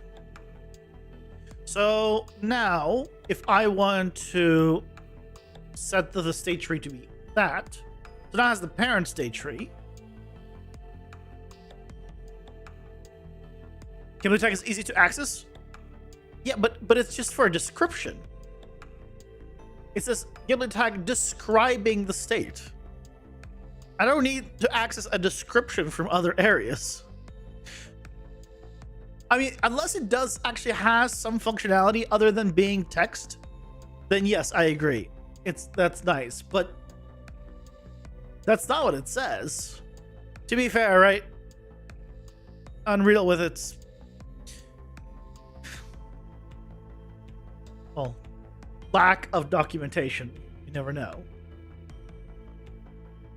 But hey, look, it works.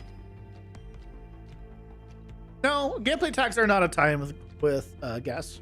I use gameplay tags for tons of stuff. No. My good sir. A lot of my stuff is, here you go, here's all my gameplay tags, and a lot of them have, here's all my abilities there. Yeah, I use gameplay tags. Here's me. some old ones here that I need to remove and clean up, but yeah. Yeah, everyone thinks for some reason that gas means gameplay tags. No. You have gameplay tags just in Unreal. Gas just uses them. Common misconception. So you're in a pure blueprint environment, you're more than welcome to use it. Okay, but we now have the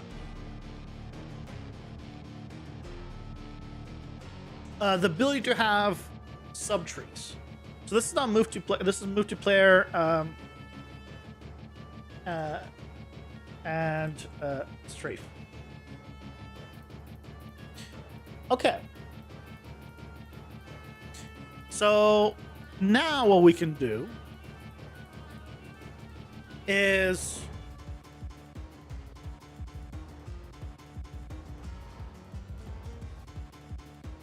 we can have some fun with this. So I have a dash towards player. Right?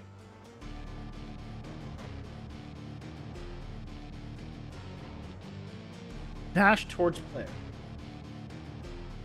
Which we can already yeah, we don't, this is not a thing anymore. So here I need to do get reference, get player reference. There we go.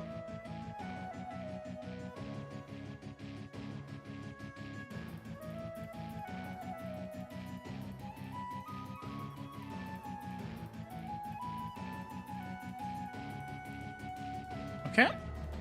So it'll do all of this, and I don't want this delay. And I don't want it to finish the movement either. Actually, I do want it to finish the movement. Take it back. So now we can potentially have some fun. Ooh, changing things up with the camera? You are? Because I'm not. Why do you think I'm not doing anything camera related right now?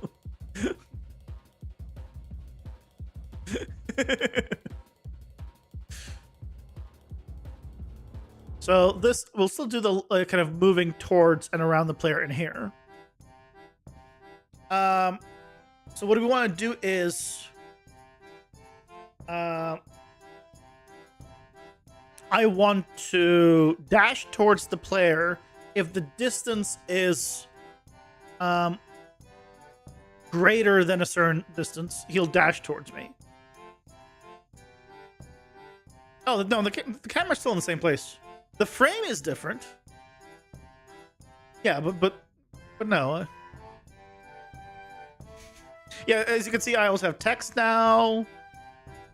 Yeah, there's a lot of like stuff have changed, but I haven't changed the angle at all. Angle's still exactly the same. I don't. When I was doing tests, I was not this cropped vertically. Is the only thing. I kind of want to change it already.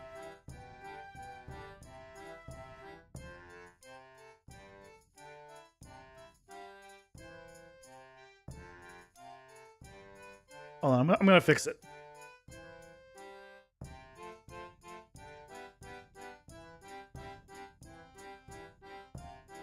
There we go. But now it's, why is it cut off? Oh, I know why it's cut off.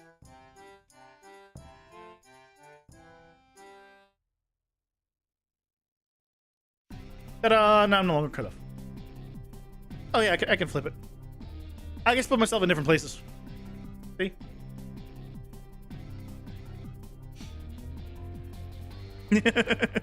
So I'm not in the way, basically. And right now, while working on this, this is like the best spot for the time being.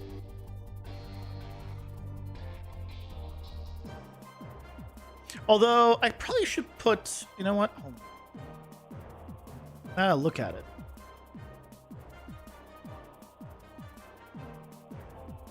I should move myself slightly above the chat, honestly. I'll deal with that after. It's fine for now.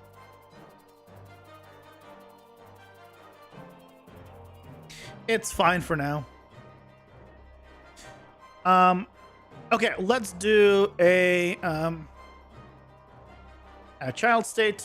So this is going to be dash to player. I meant to put it here. There we go. Dash to player. The task will be dash towards player. Dash distance, let's say 500 is fine. This is all fine. But we'll have a condition here. Enter condition. No, I don't want a required event. I want a float compare. So we're going to compare it against the get distance to player. So if the distance to player is greater than 1,000, it will do this.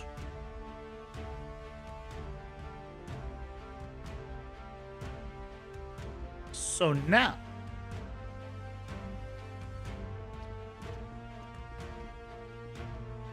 he's still walking towards me. Because he's stuck in this. He's already moving to player location. So I need to do a transition here. On tick. You want to reset it. Ads are here. Pausing for ads. Once we get ads. Once we get ads, we flip it.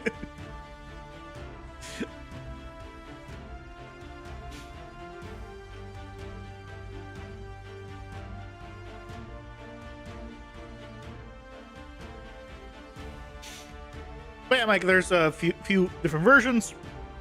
I can also do some fun stuff. Like, for example, this. Look at that handsome individual.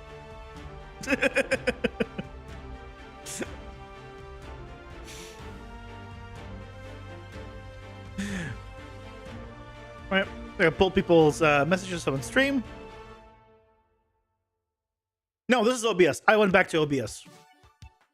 This is now all. I have all of this because it's OBS.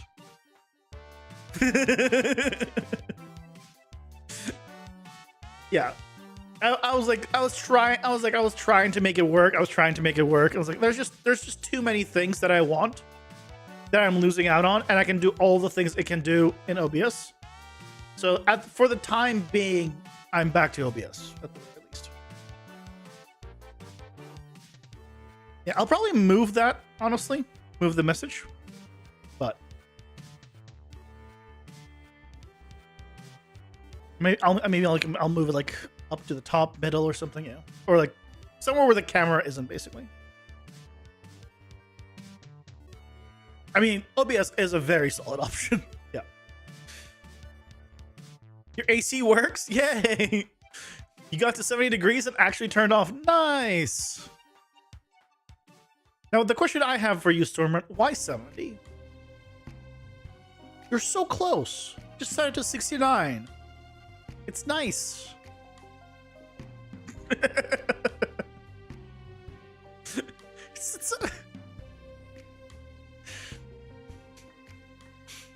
See, on my my air conditioner, I set to 71 in this apartment. Now, the reason I set it to 71 is because I can't set it to lower. Now, you might be wondering, well, how is that possible? Does this thing no go low? No, you can put it lower. It's just no matter what you put it to, it will never put the apartment below 71 degrees. The only way that'll happen is if it's like snowing outside and then the entire building is cooler. Otherwise, this room will never be below 71 degrees. And so because of that, I'd rather just set it to 71 so it doesn't even try. And then in the summertime, I had to buy a window AC unit. You can talk to your AC. I can also talk to my wall. It's probably it's not gonna reply much, but I can talk to it. It's okay. You're not the only crazy person. I get it.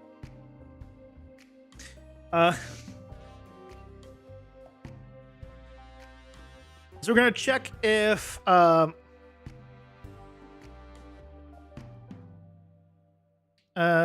distance is greater than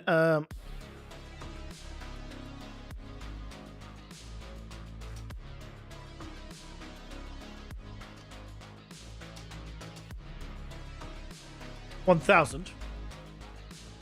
It'll reset it.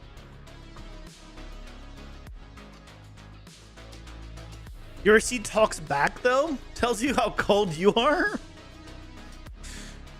It should tell you how cool you are instead. You're one cool guy.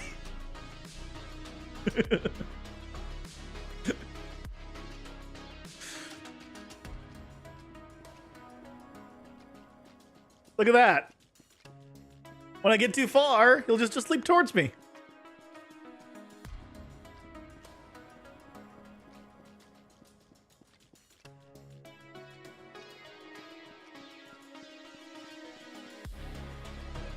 Now the leap feels a little far.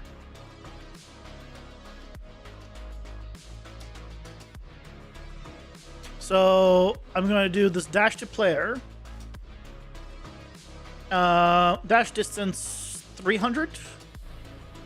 Hard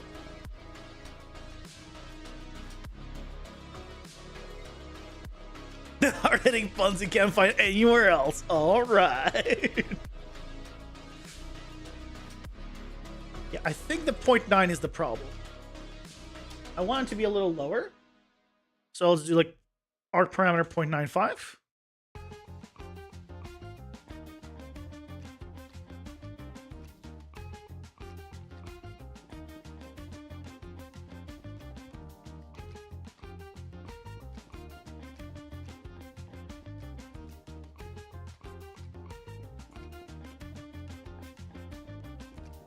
Yeah, you can't really run away from him now.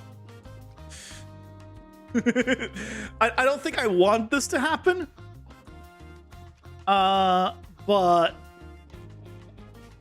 the thing is, I'm gonna need to implement a cooldown system. For sure. But it's cool. So he'll like dash towards you, and then he'll run to you, and then eventually he'll get to you and start walking around you, just taunting you. I should put myself back in the. And if you run away, you're like, no, get back here. Let's do like 0.98. I feel like the dash distance isn't working correctly. So, if I make it 100.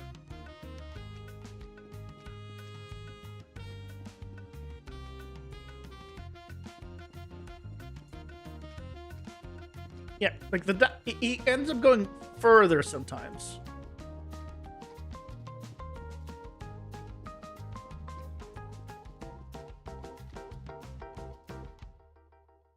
Let's see what's going on.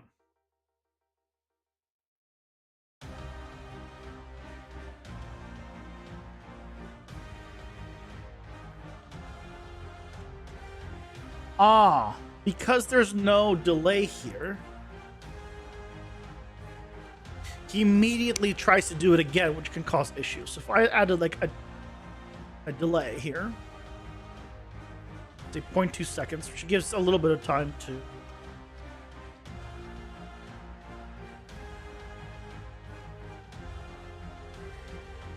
so now we can tweak this a little bit better. So let's go back to 500.9.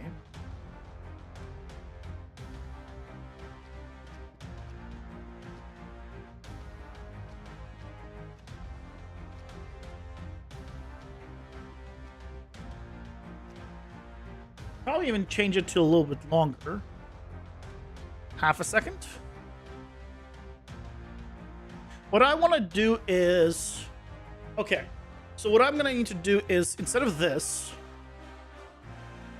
we're going to make use of the other one. Suggest projectile velocity on moving target. So the reason we're going to use this one is because it has a time to target. And so we can make sure that it finishes basically when this completes. This doesn't have a time to target. I don't know how long this will take. He just wants an autograph. Today I learned that empty value counts as 0. So learn attack divided by defense times all the goodies times 0 is 0. And empty value counts as 0. Empty value typically counts as the default value, whatever it is, which for variables is typically 0. Yes. You forgot. You made a new variable and forgot to say the number. Yeah, which means it defaulted to the default value of 0. Most likely. Yeah, that makes sense.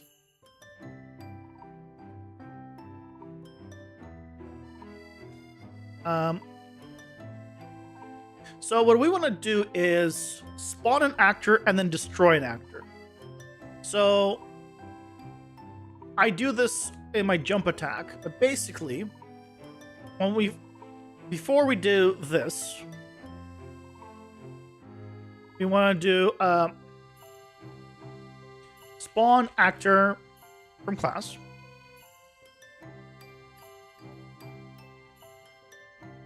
And this is going to be my dummy actor. If you're wondering what the dummy actor is, this is my dummy actor.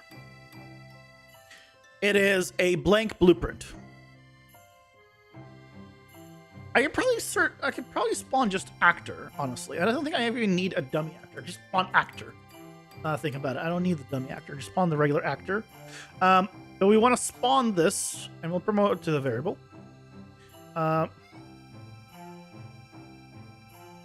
And I want to spawn this at the location that we want to go to. So split this and location here. It's in. And now, right now we have this. We can plug this as the target actor, which isn't moving. We don't need the end position. The start position is going to be here. This goes bye-bye. And now do this. Instead of arc, this is going to be a time to target. Default will be half a second. Probably too fast, or too slow, I mean. But let's go with that. And then immediately does the launch character. And then we can do a delay. Delay will be also the time to target, which means it will reach the target at this point. And then we want to do, see, the dummy actor, destroy actor. We probably destroy it, honestly, after launching the character. There's no reason to keep it around even that little bit extra. Theoretically, this should be fine. And after the delay, then we finish execute. So now we effectively have still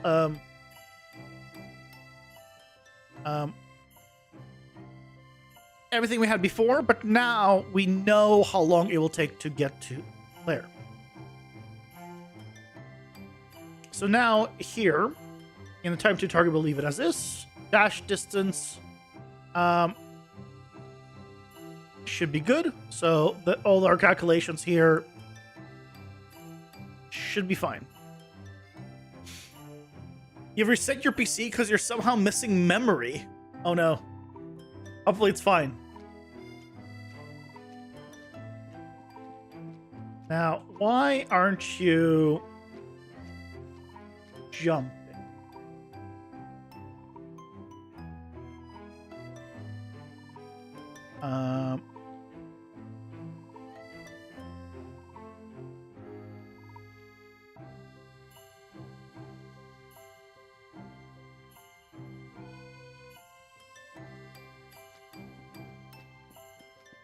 True, true, true. Okay.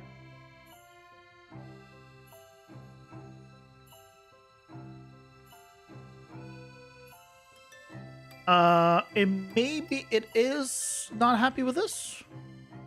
I didn't try it before. I always had it after the delay, but maybe it is just not happy with having it before the delay. Let's find out. No, that's not why. Why is he not? He's going out.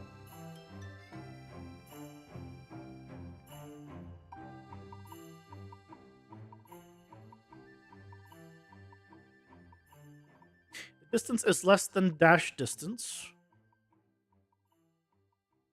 Then we pick the impact point.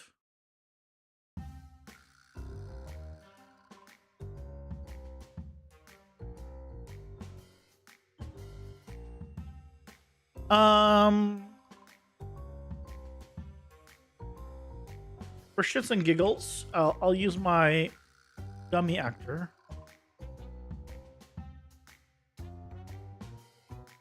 I don't think it matters. I just want to confirm that it doesn't matter.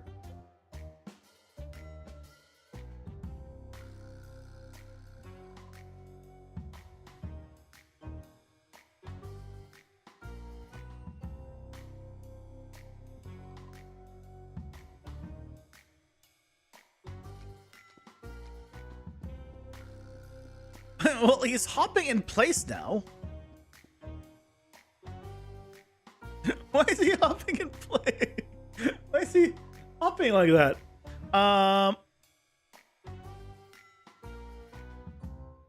If I change the time to just 1 here.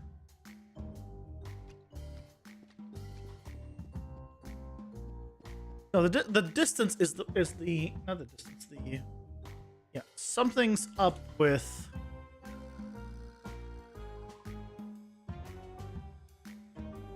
dash distance 1000.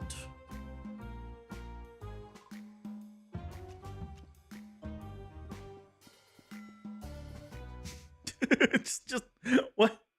Why? It looks so silly. It's not working correctly, but why is it not working though?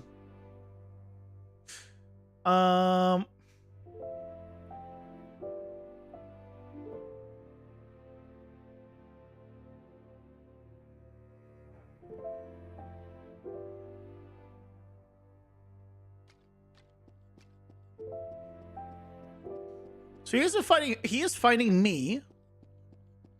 Okay. Oh, hold on a second. Is your gravity? No, your gravity skill is 1. No, we fixed that.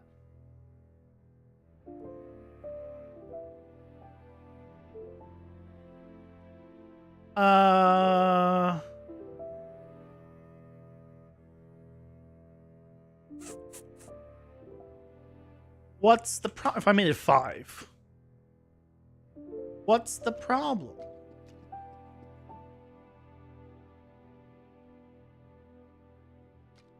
Okay.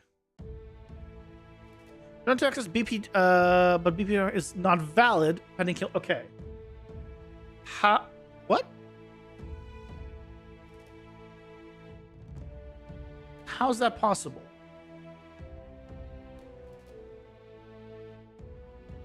Attempted to access this, but was pending kill or garbage? Well, that's not possible because I'm not destroying it here.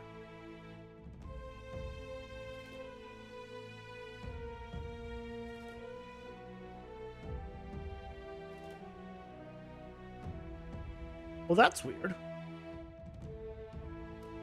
If I made this 2 seconds, maybe there's like a... I mean, I don't want it to take 2 seconds to jump to me. Okay, he's not making it all the way. So why? What happened?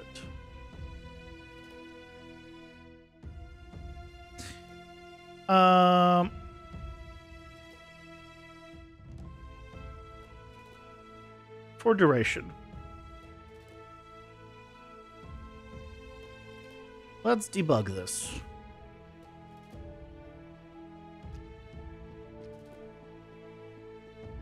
Yeah.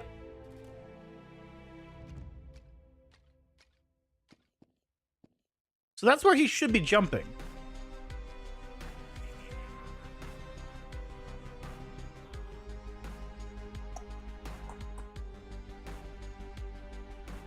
What?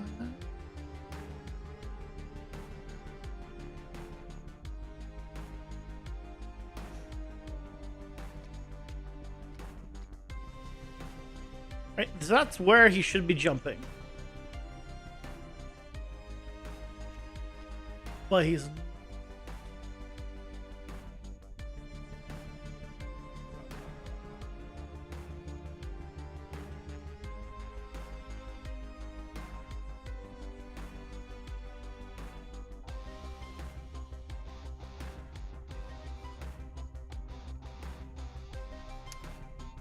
That's unfortunate. Hold on. Let's go to my tasks jump attack. Where's my jump attack?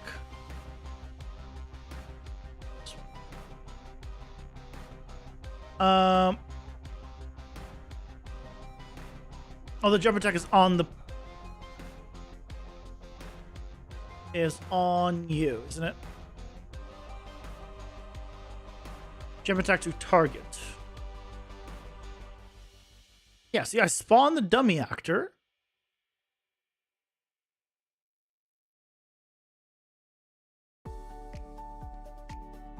And then eventually I do the jump to attack target function, which just does some checks. And eventually just gets the just projectile velocity and moving target from that location.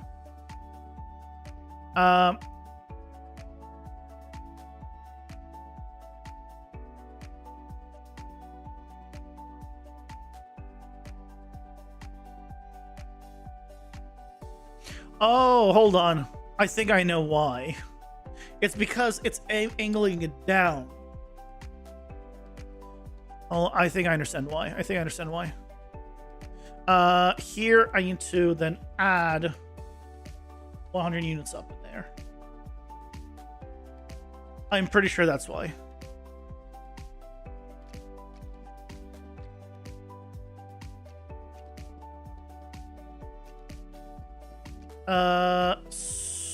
Yes. Okay. So let's change this back to, let's say 300. I understand now.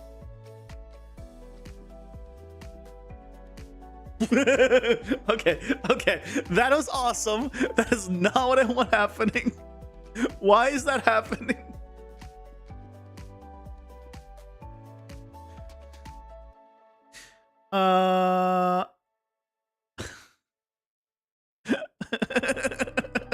That is awesome. Not quite what I had in mind.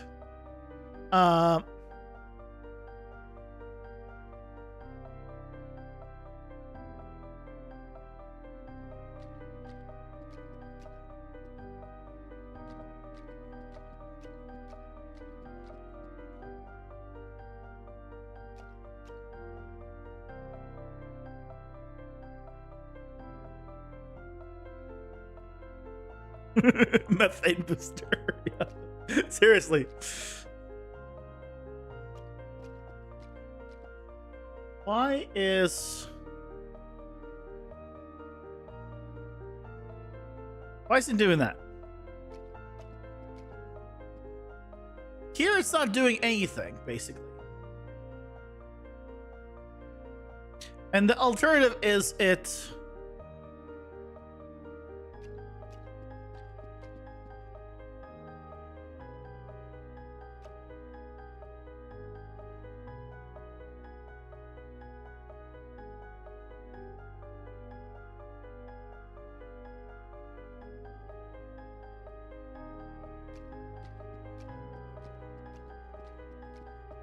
It's in the air, so it's in the right place.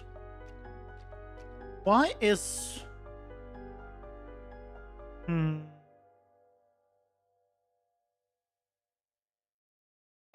500?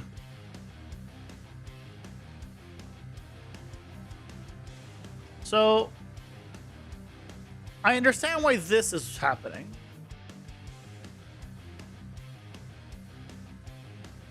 I don't understand why he can. Oh, you know what I need to do? Oh, no. Here's a simple solution to this.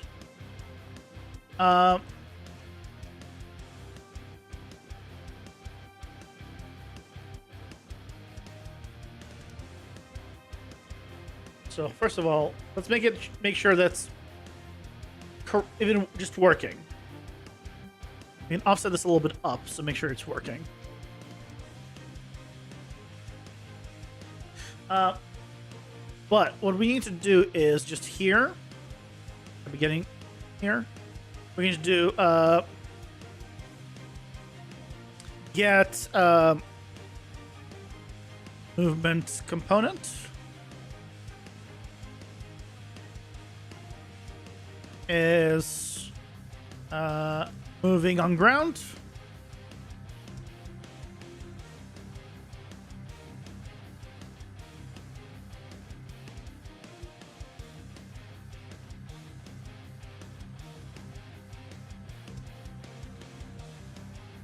Wait.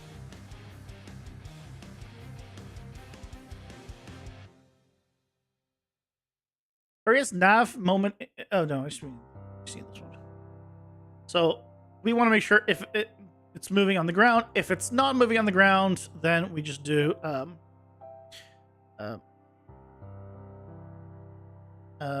finish task. Not successful.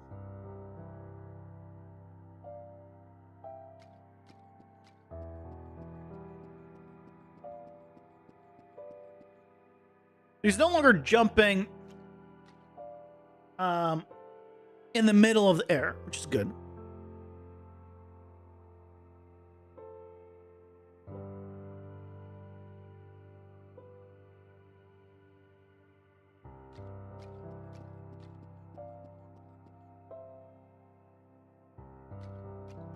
He's still not jumping correctly, though. Like, it was working better before.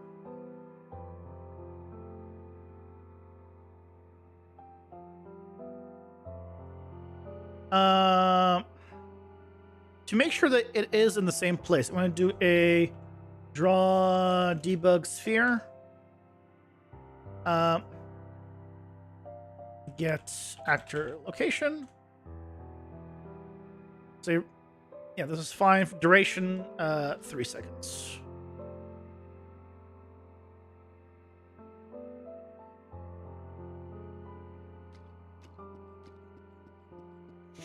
Yeah, so it is showing me the correct information.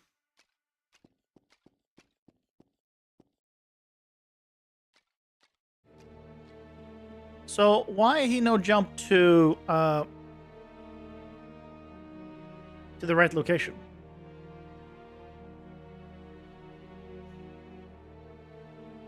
He turned to flubber while chasing? I mean, kinda. Yeah, kinda. Like, this should be the correct thing. But for some reason... Oh,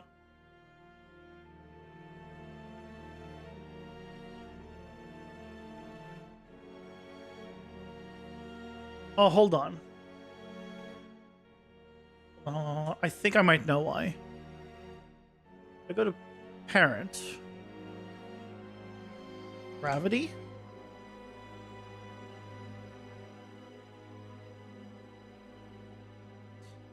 It's the only place I have it here. Only place I use gravity. Gravity. Set gravity scale at the beginning. Oh, this is all for the force character movement, which we're not using anymore.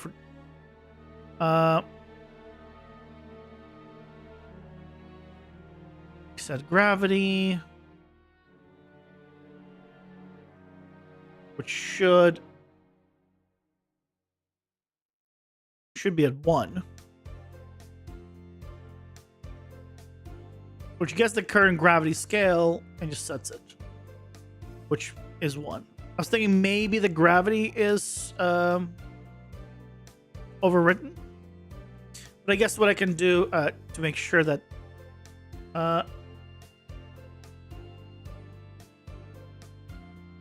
if it's somehow gravity overridden at any point, set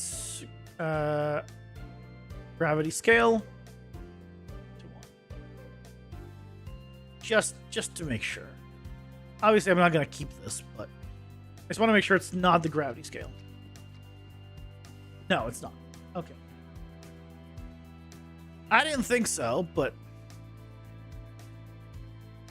So, what's my options? I can not use the dummy actor anymore and go back to the way it was. The problem there is the time to target.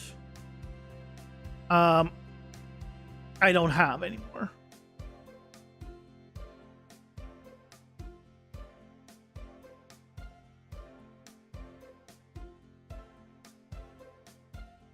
Ads are here.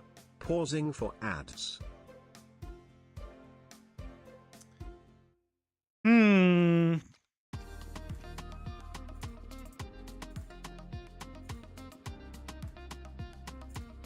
So weird. Yeah, ADB, well, have a good night. It's done by. Get some rest.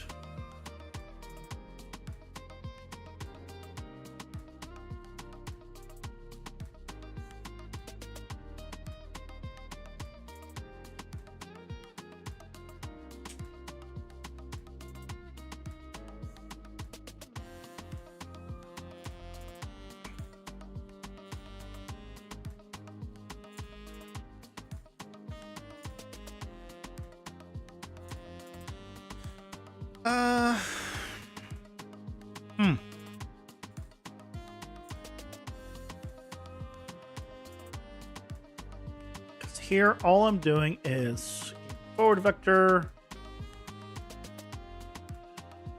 times negative. Oh, and adding. Why am I doing this? No, it's not alcohol. Why does everyone think it's alcohol? No matter. Does this look like alcohol? Everyone thinks I'm drinking alcohol all the time. You're not the first to ask. What?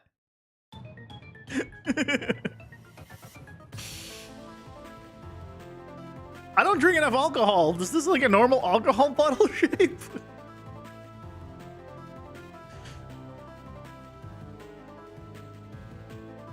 I'm gonna try using this, which I have on my other character,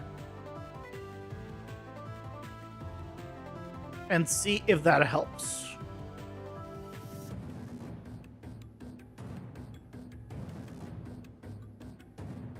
I don't need that. I just need this. But I feel like that just...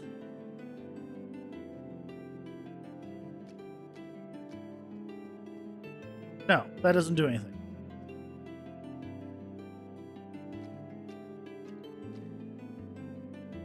I didn't think it would.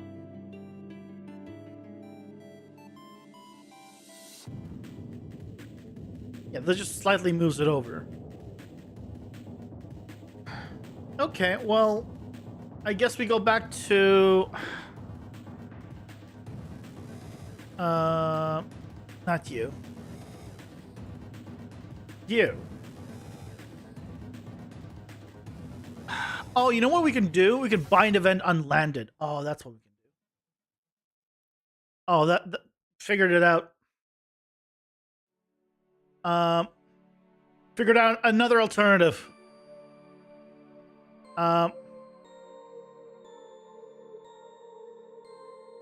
arc. I'm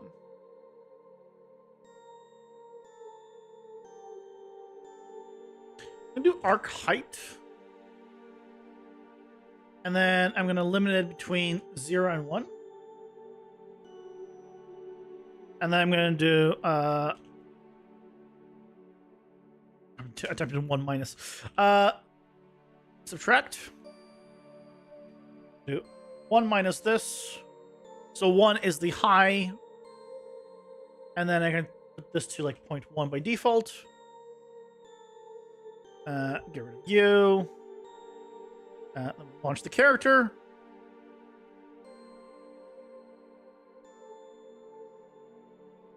Not from that. That would be bad.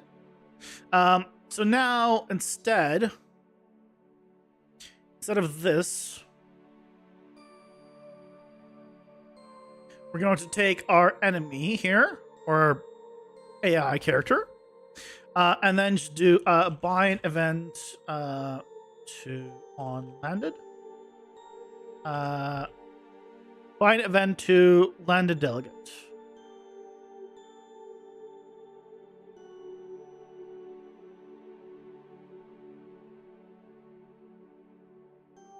And then we do create event,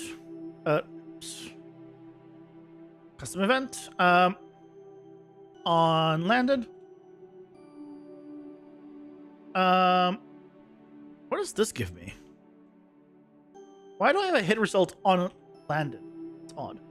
Well, all I want to do is from here is remove can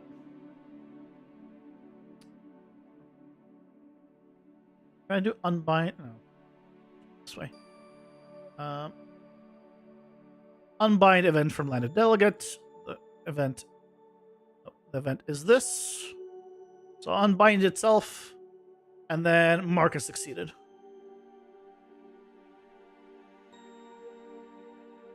So we have the same stuff as before, but now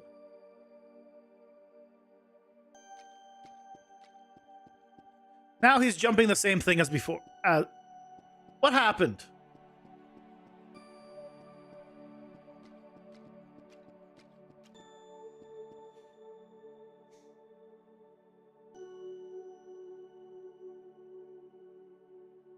What? I feel like it was working before. But maybe not. Oh, why is the distance so little?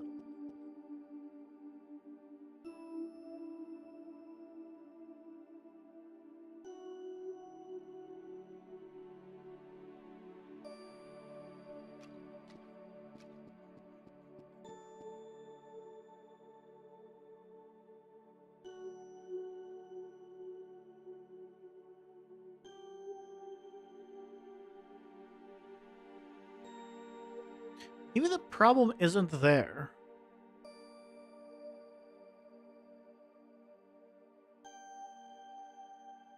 Maybe the problem is here.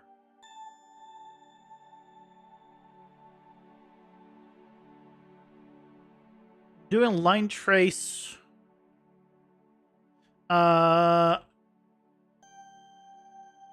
Normalize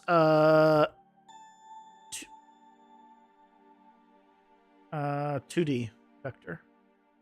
This will get rid of the Z change. So it'll ignore the Z axis. I think. I wonder if that was the problem.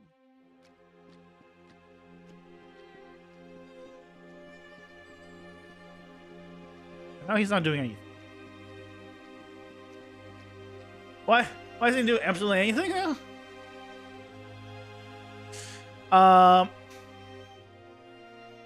Excuse me?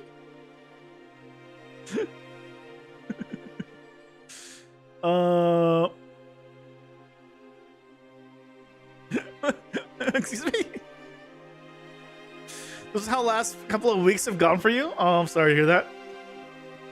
Yeah, so let's try. So it's doing it.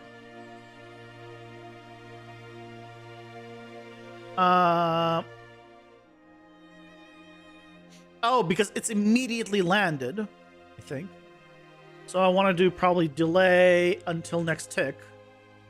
I think also this should be on.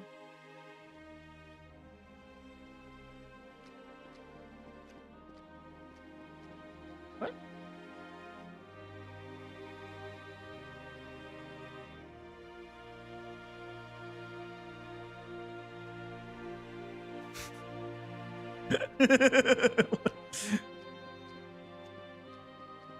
It's not even doing. It's not even getting here.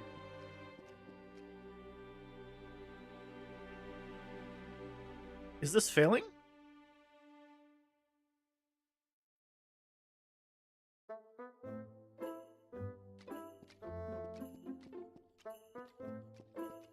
Wait, where is it failing?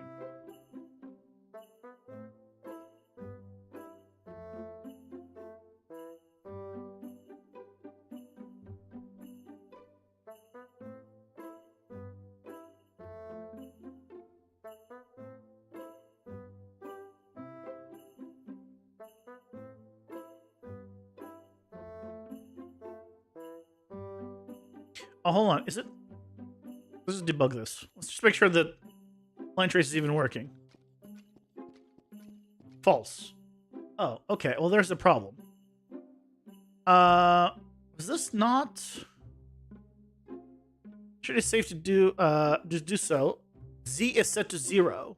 Oh, I see. That's not what I want to do. I don't want to set Z to 0.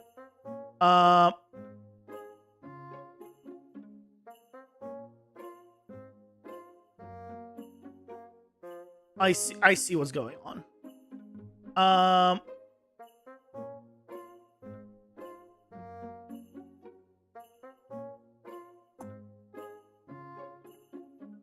Okay. So what we can do is make vector, I think. And impact point, we want to break it.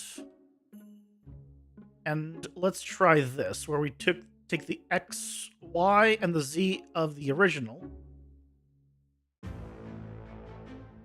What I think is happening basically is it wants to put it in the ground for somehow, but we did the traces and it shouldn't be in the ground. So I'm just trying to check that it is not on the ground.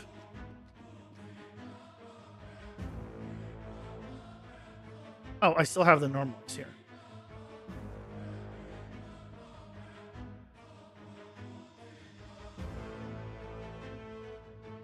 Why break it, not split it? Because it's just instead of 3 inputs here, it's 3 inputs here. It doesn't matter. Personal preference depends on what how you want to do it.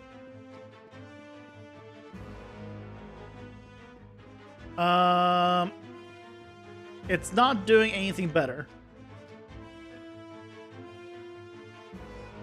How?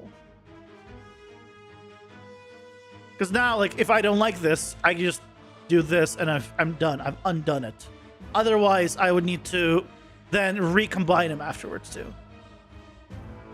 Like, it's just a use case thing.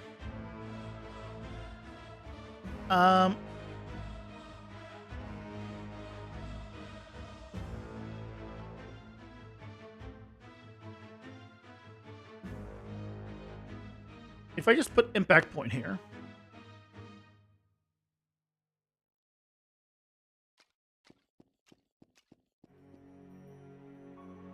He should be jumping to me.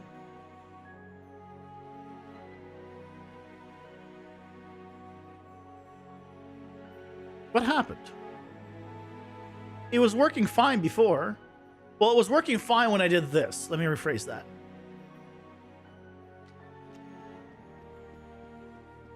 And even then, it's not working.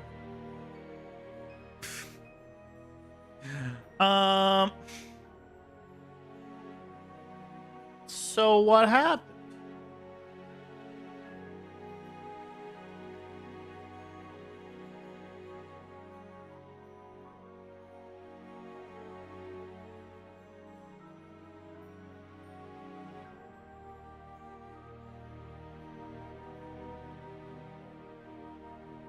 I don't know what happened. I don't know why it's not working for Like the distance is not working, right?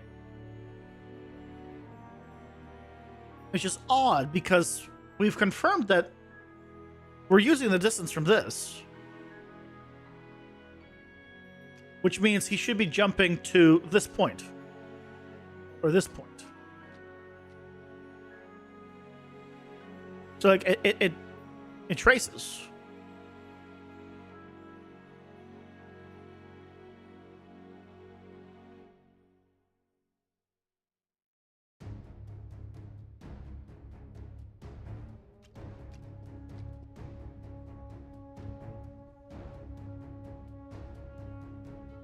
Hmm.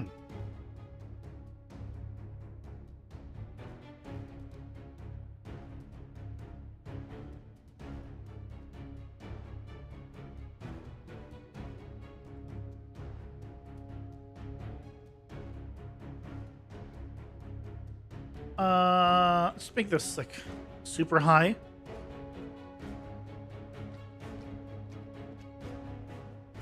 Yeah, even super. Oh.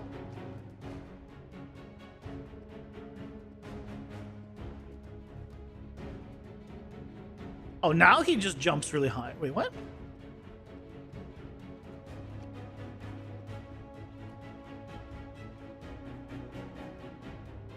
What?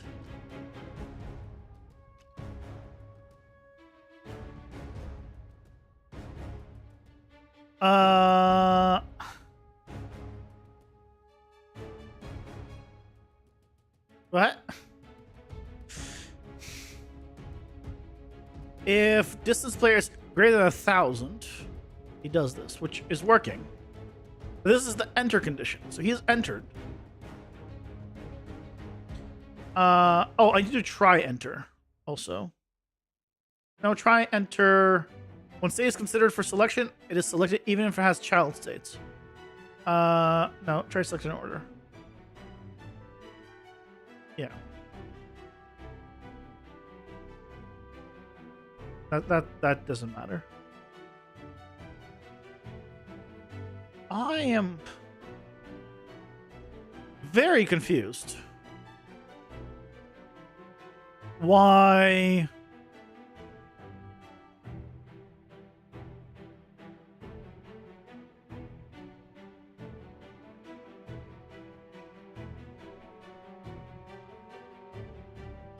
Why it's like this?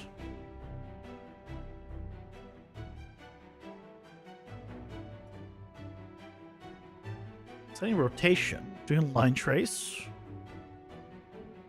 It goes here successfully.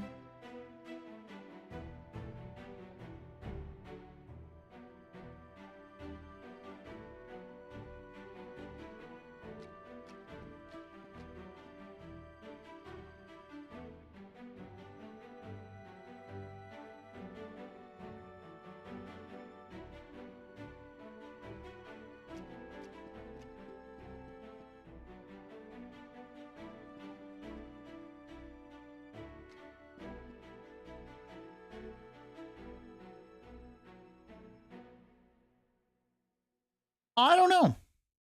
I'll be honest, I have no idea. This is an odd one. I have not had it before where he just wouldn't jump, basically.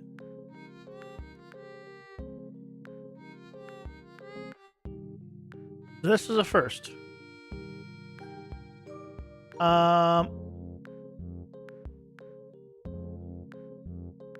If I just said screw to all of this and just said set rotation, ignore the everything else, and just jump, logic would dictate that nothing will change, and nothing has changed. I'm going to do one last test, and that is a simple one. I'm going to relaunch it, restart Unreal.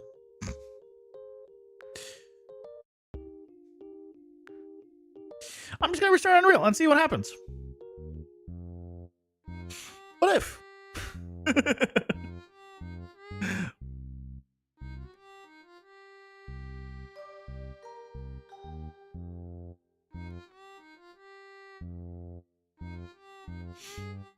What if I'm going to move sub goal? And, yeah, I'm going to do a lot of stuff because I changed the cropping.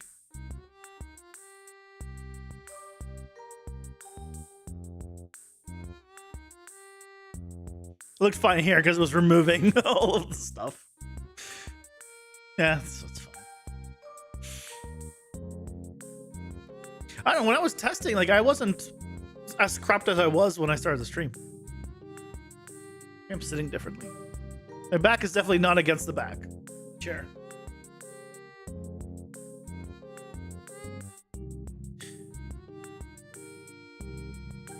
Why is it taking so long to compile blueprints?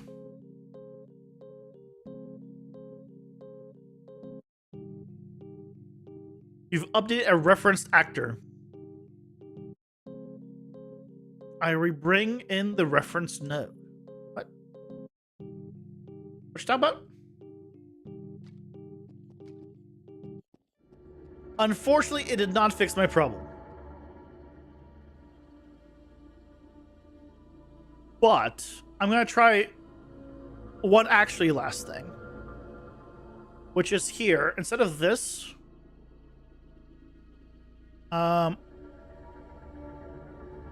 I'm going to tell it to do the jump here.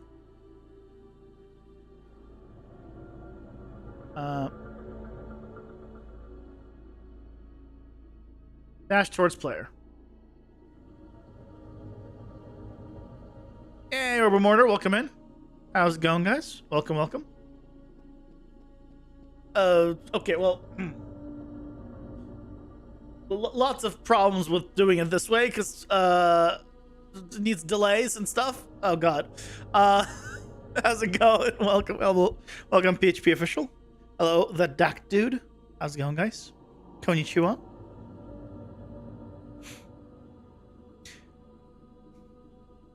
Like if a player character reference saved a variable, sometimes you have to delete the node and re-add it and fix something. Ah, I've had weird things like that. So we're just gonna do a wait here, just real quick. We're doing AI stuff and it ain't working, so I'm trying like some last stuff before we give up for the night. Delay, let's say 5 seconds. No, 2 seconds. And this transition on state completed. Go next state.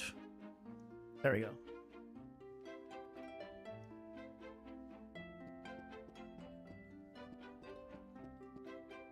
Yeah, so he's still not jumping toward, like, fully towards me. I don't understand why. I'm trying to repeat game mode reference. Set actor rotation. Well, probably did that because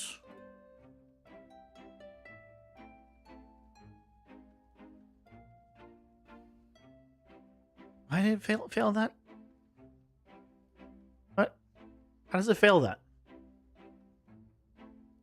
Okay, well, either way, it doesn't fix our problem, so we can go back to the what we were doing before, which is just doing the linked asset. And plugging in the move to player here and crying because it's not working.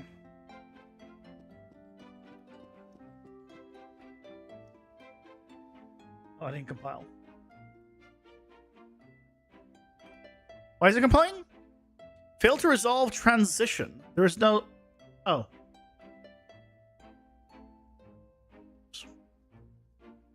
There we go. So he'll jump. He'll just not jump to me. And then he'll walk to me. And then he'll walk around me. So like, if we can just fix the dash, then we'll be fine. I don't know what the hell happened. You fixed punching while walking. You can now destroy potted plants and mess up a botanist's office. Nice. Been practicing your Japanese? Nice. Yeah, I've been also learning Japanese.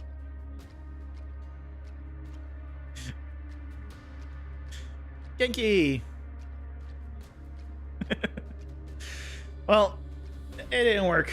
It didn't work. We'll try to figure out tomorrow what the hell's going on. Hopefully we'll be able to figure it out. But thank you guys so much for joining me today. I hope you enjoyed it. Gok say this. You're a college student, huh? Johnny. Yep. I hope you all have a good rest of your night. Back tomorrow at normal time at 6:30 Pacific. And yeah, we'll try to figure out what the hell happened. Have a good night, guys. Bye-bye.